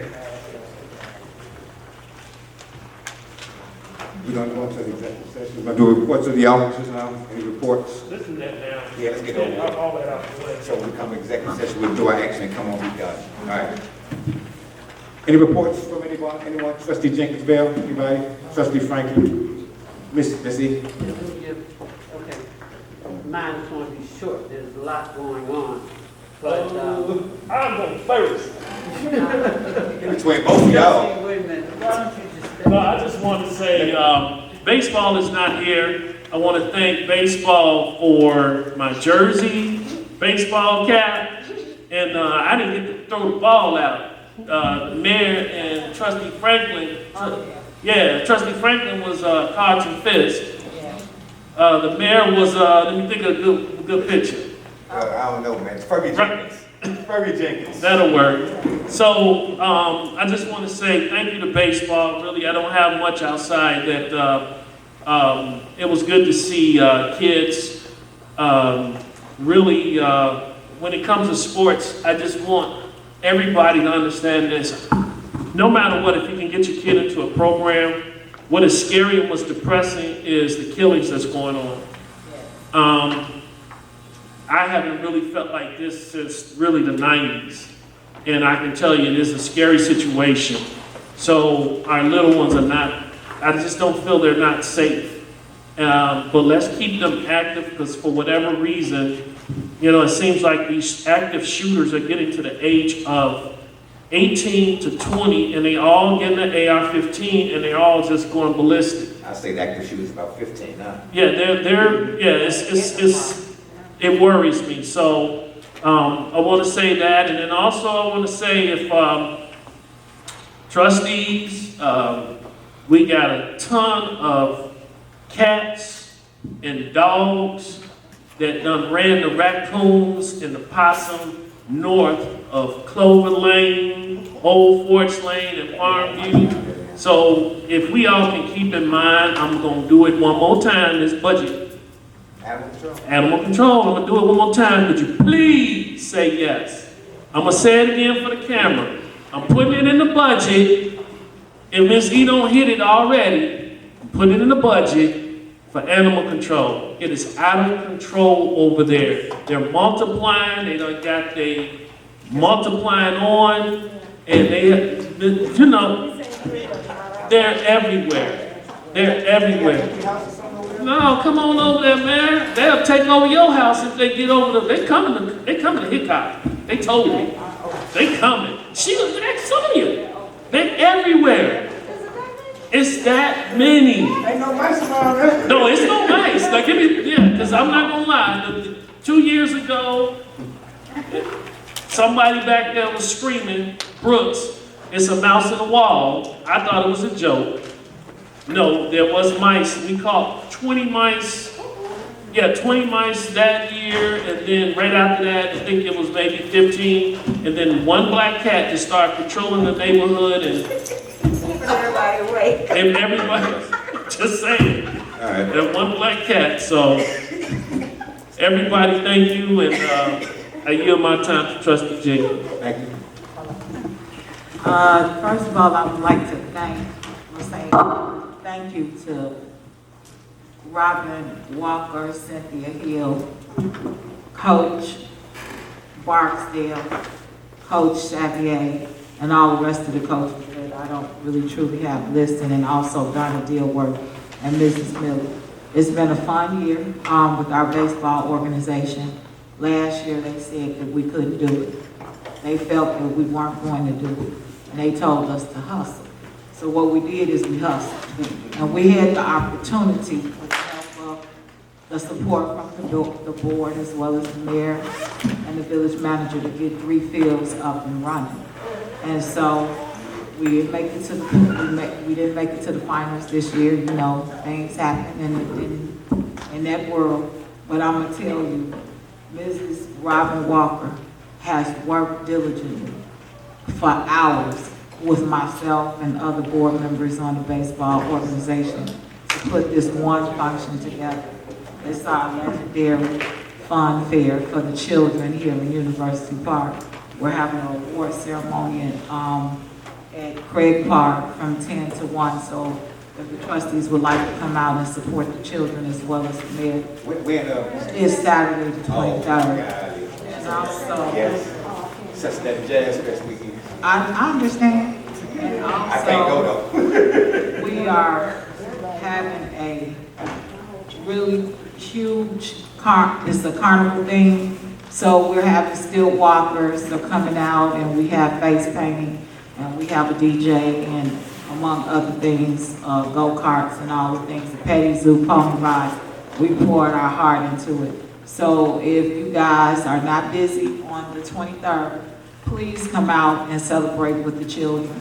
And we appreciate you to come out and look, because we have poured our heart and soul into this, and Robin has worn me out. I'm not gonna pretend I'm at a store every day. You're a young person, you can deal with it. Where's it coming? It's going to be in Craig Park. Yeah. It's gonna be from 10 to 6, but the awards is just for the parents and the children, and that will be from 10 to 1. And after that is the fun fair with funnel. She has me making funnel cakes. I'm making funnel cakes. Everyone so come out. We have popcorn, cotton candy machine, dunk machine. We just did it up for these kids in University Park, so we're extremely excited. So please come out and join us for a fun fair on Saturday the 23rd. Thank you. Thank you, trustee. Anybody else? Trustee Franklin? So, a couple of things. So we had met in a while, so a couple of things here. We had a meeting with myself and the mayor had a meeting with the management of Maple Leaf, as I spoke on in the previous meeting, to discuss ways that we're ensuring that we're holding them accountable for things that they should put in place as it relates to the safety of the community. As we've seen a recent uptick in violence within that specific area of the community, so we wanted to make sure that we sat down with the management to make sure a plan is in place, to make sure that they're fully aware of the things that's been taking place, and to make sure we're holding them accountable for things that they should put in place to make sure that doesn't continue to be a hot spot as it relates to violence within the community. Last Friday, the University Park Lions, in partnership with Faith Movers Church, we hosted a community wellness fair in which we provided physicals, mental health screenings, as well as had the children of the program bring water from their faucets so that we can do some independent tests on the lead, because we're not just trusting and believing anything that Aqua tells us at this point. So I want to continue initiatives that allow us to test our water, whether it's in the older homes or the newer homes. We had our children bring lead so it can be tested by an independent lab. And something that's really sad is that I worked very hard to try to secure someone to come out and actually test our children's blood for lead. Because even if the lead issue is over, as Aqua is claiming, now we must deal with the repercussions of our children and families being exposed to lead for 2+ years. So that's a whole other issue in itself. And what's sad is that I contacted the Illinois Department of Public Health, Will County Public Health, Aunt Martha's, several different nurse practitioners, and couldn't secure anyone to come out and test our children who are in the midst of a whole different type of pandemic now that we deal with the repercussions. I've been meeting with the superintendent of the school district, and they've already reported significant increase in ADA's type behaviors in pre-K and K. And if you know, this is one of the symptoms that is related to exposure to lead. So this is something that I'm going to continue to work diligently on. and we're gonna find a way to get our children tested. I think it's important, and there has to be some type of avenue where we can provide mass testing for the children in the village of University Park and adults as well. So we're gonna keep working on that and trying to find a way. Where there's a will, there's definitely a way.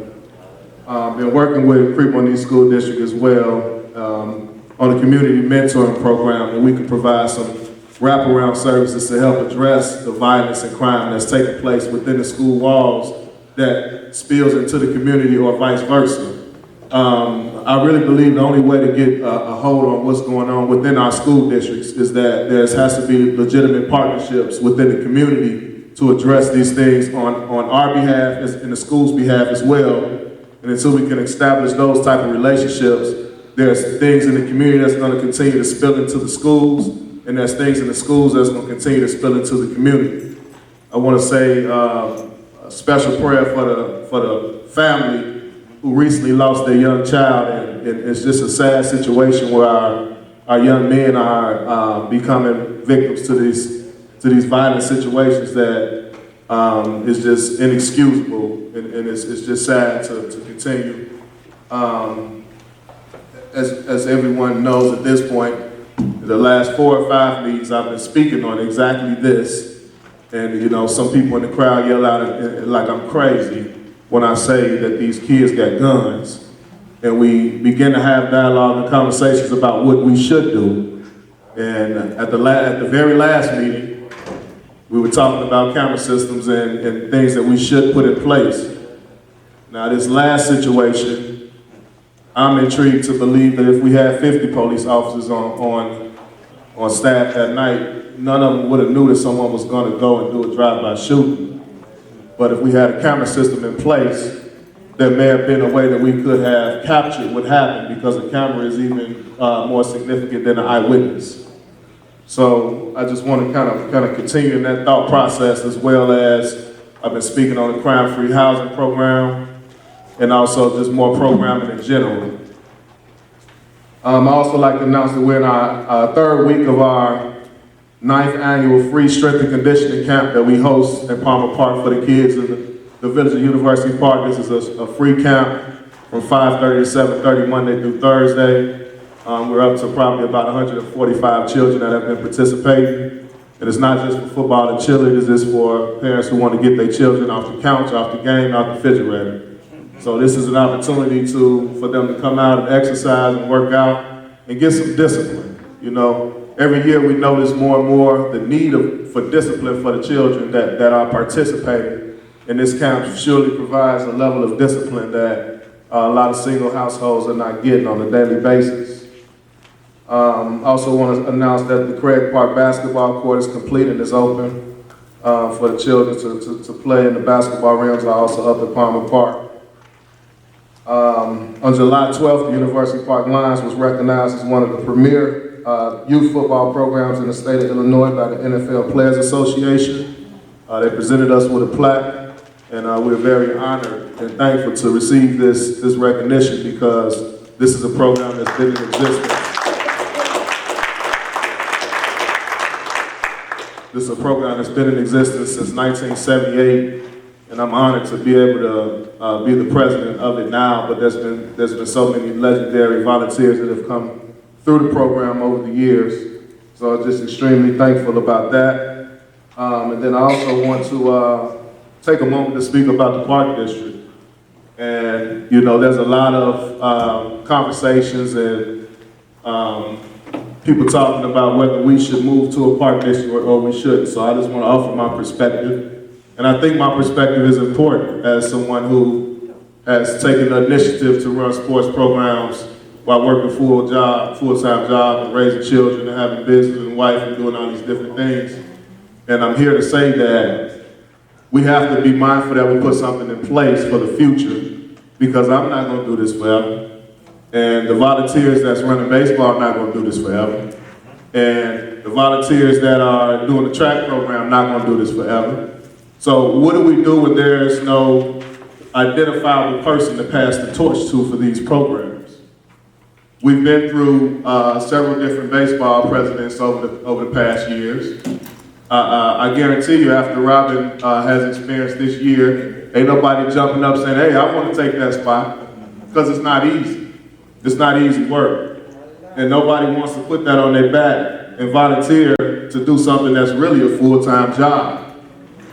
So we have to be mindful.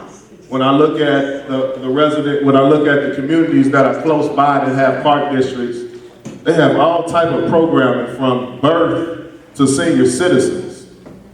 And that's what we lack in so many ways.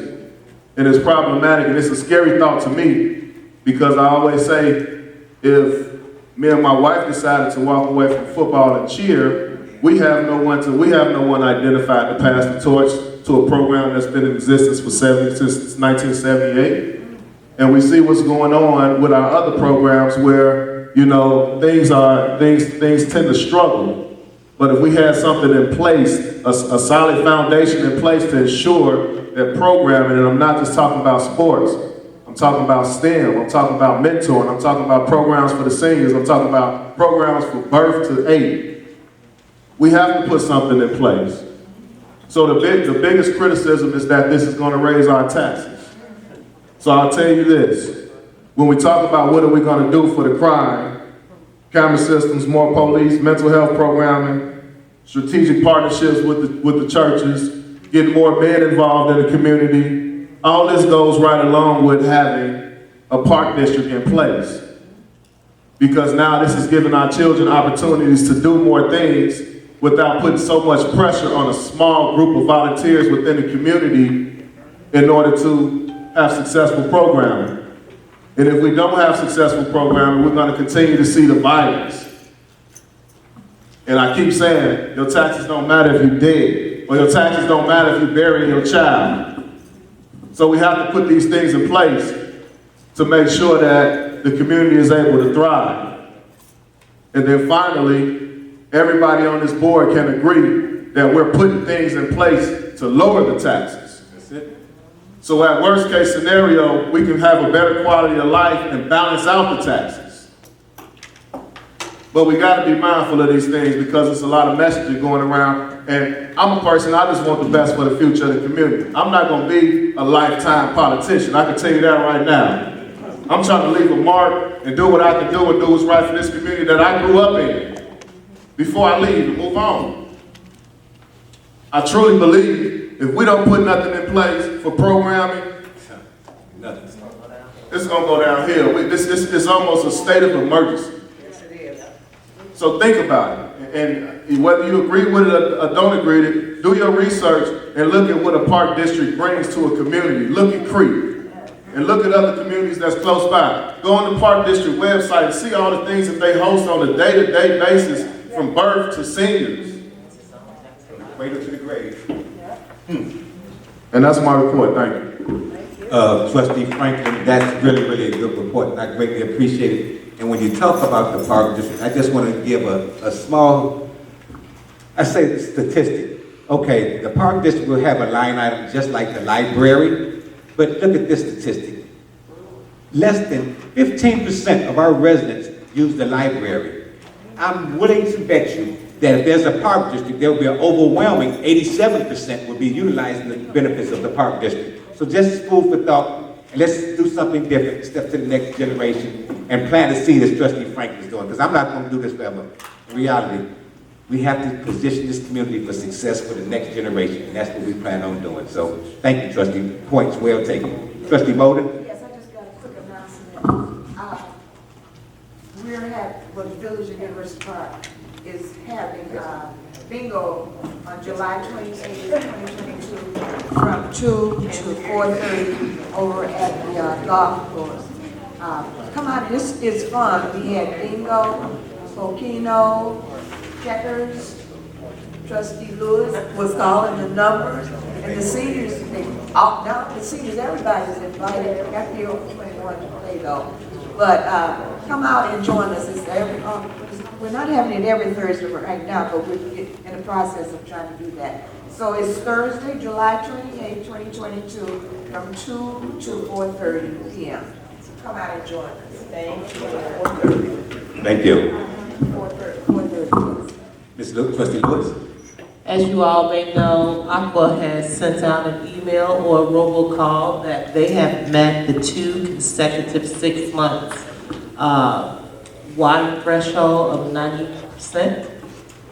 We still have the complaint hotline. The IEPA gave them the green light to go. If you are still having issues, we do have the complaint link on the website. I encourage all the residents to use the link for your complaints. In their report, Aqua stated that there were not many complaints from the citizens of University Park.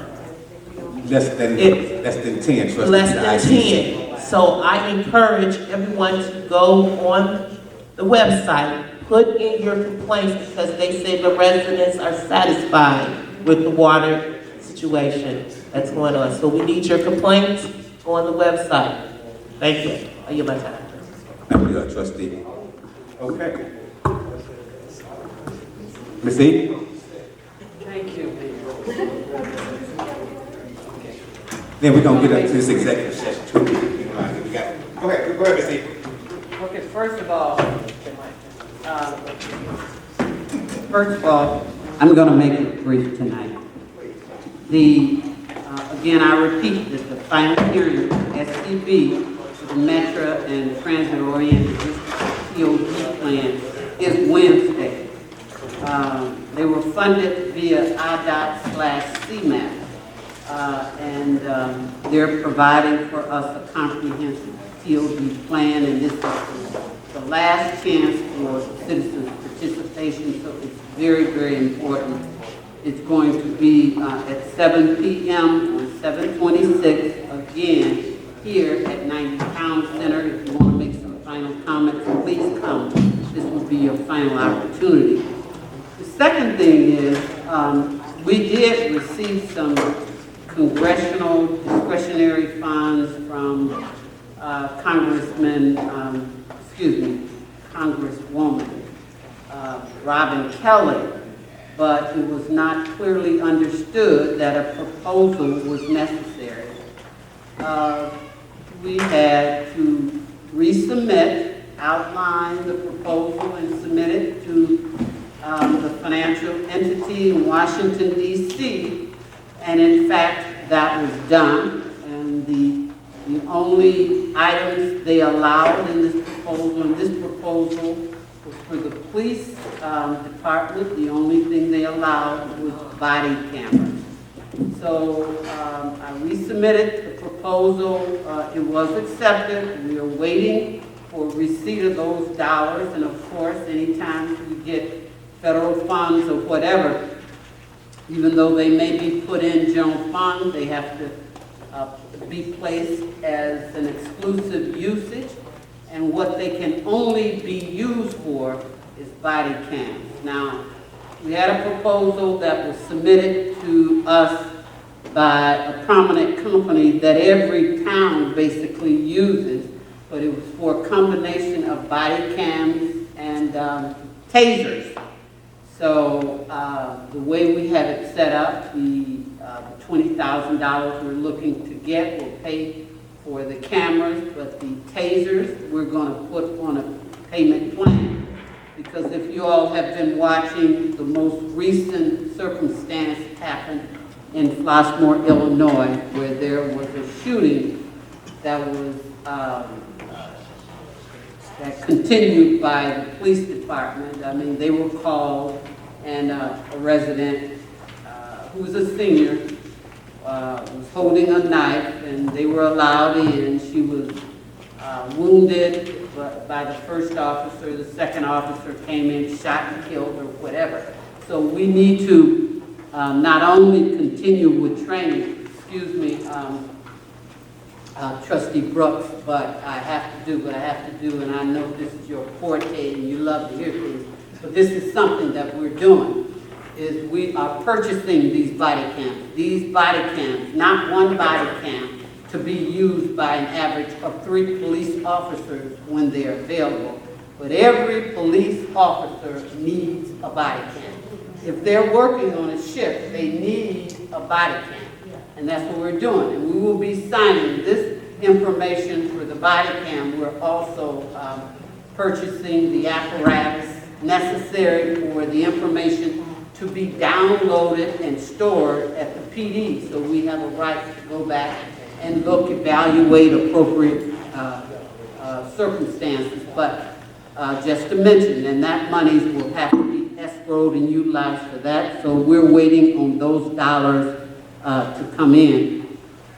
Also, we are setting up an arrangement for the testing for police and fire. There are no more folk on this list, either list. So we can't go to the police list or the fire list and say we're going to call whoever down. We don't have the luxury anymore. We're calling, we're going to have a new testing for the police department and for the fire department, so we can create yet another list so we can start. The police department is down in terms of the anticipated number. The fire department is down. So there's no one that we can select on this list. So this police testing will allow that to happen again. So we're working on that right now. Also, it's strange, I'm not touching it, Trustee, because you came up with this, but animal control has been something we've been working on for the last 4 months. We found out through further investigation that in fact the village does not have any contract with the Will County or any other location for animal control. And based on their system the way it is, because we do not have a contractual arrangements, they cannot come out and provide a service. So we can work on that contractual arrangement, but we thought about creating the animal control department. And I have been, 1976, I was certified as an animal control officer. And as an animal control officer, they need training, we need the vehicle, we need the equipment, and someone would have to be trained. So you start adding those dollars up across the board. So in order to do that, and our budget is not in a position, but there's an animal crisis that's elevating itself out here, so we have to, I'm strategically trying to set up an arrangement in the next budget cycle to deal with Will County, or we've even talked to Park Forest. So we're trying to talk to other towns where we can possibly adjunct some kind of agreement. So that is something that we are definitely look at, because we get calls all the time. In fact, thanks to the police and the fire department that rectified a situation where a cat had come into an individual's home, had her litter of cats. And you know, people do love animals very hard. So, and the cats cried all night, and they were in a crawl space that it was almost impossible for the family to get into. But thanks to the fire department and the police department, we started to rectify it, but the cats fell down into part of a system of a discharge. And I don't want to get into that, but I'll tell you, if later you want to hear the moral of the story, I'll tell you what happened. But we have problems with animals. Okay, also we need to talk about, we talked about the TOD. We have to get folk for the TOD out, and we got to get that done. Dollar General, we are resolving the water and sewer issue with Dollar General, and we've resolved the issue with the sprinkler system, but what we're dealing with right now, because the area where Dollar General is located is not in aqua service. So that is happening with a lot of our businesses. Certain areas, however the agreement was set up, a lot of these businesses in this open space is not in aqua service area. So it's going to take some time for them to do it. So they're coming to the village asking that we can provide or temporarily allow for well and or septics. And that's something we're looking at now. And if we do, in fact, do it for whomever across the board, it has to be a limited amount of time or use for that. And so that's what's being worked on right now. The other thing is, we met with a business without giving the specifics.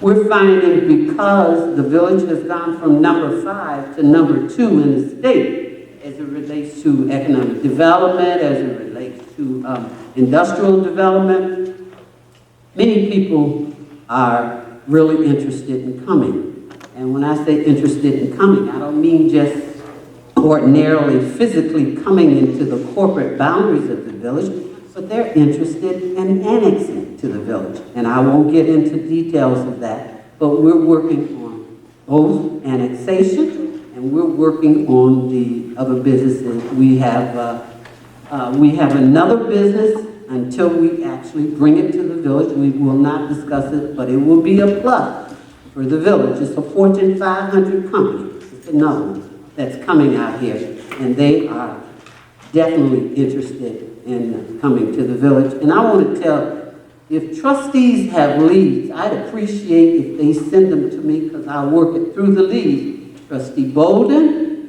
provided me with the lead. Trustee McFadden provided me with the lead. You give me the lead, that's all I need. I'll work with the other, and that's what's happening. Trustee Bolden, I think we bingoed on that. And Trustee McFadden, they're everywhere. Now you mention it, they're everywhere. They're looking at here. So we're working on some more economic development, and hopefully we'll be able to finish up these deals we're working on now and get them out here. We're looking at that tax base, and it's very important. So I'll stop there. That is my report. Very good brief report, Missy. Very good. Thank you very much. Is there a motion to go into executive session for maybe about 10 minutes or so, 15 minutes? Is there a motion? Wait 1 second. Wait on the clock.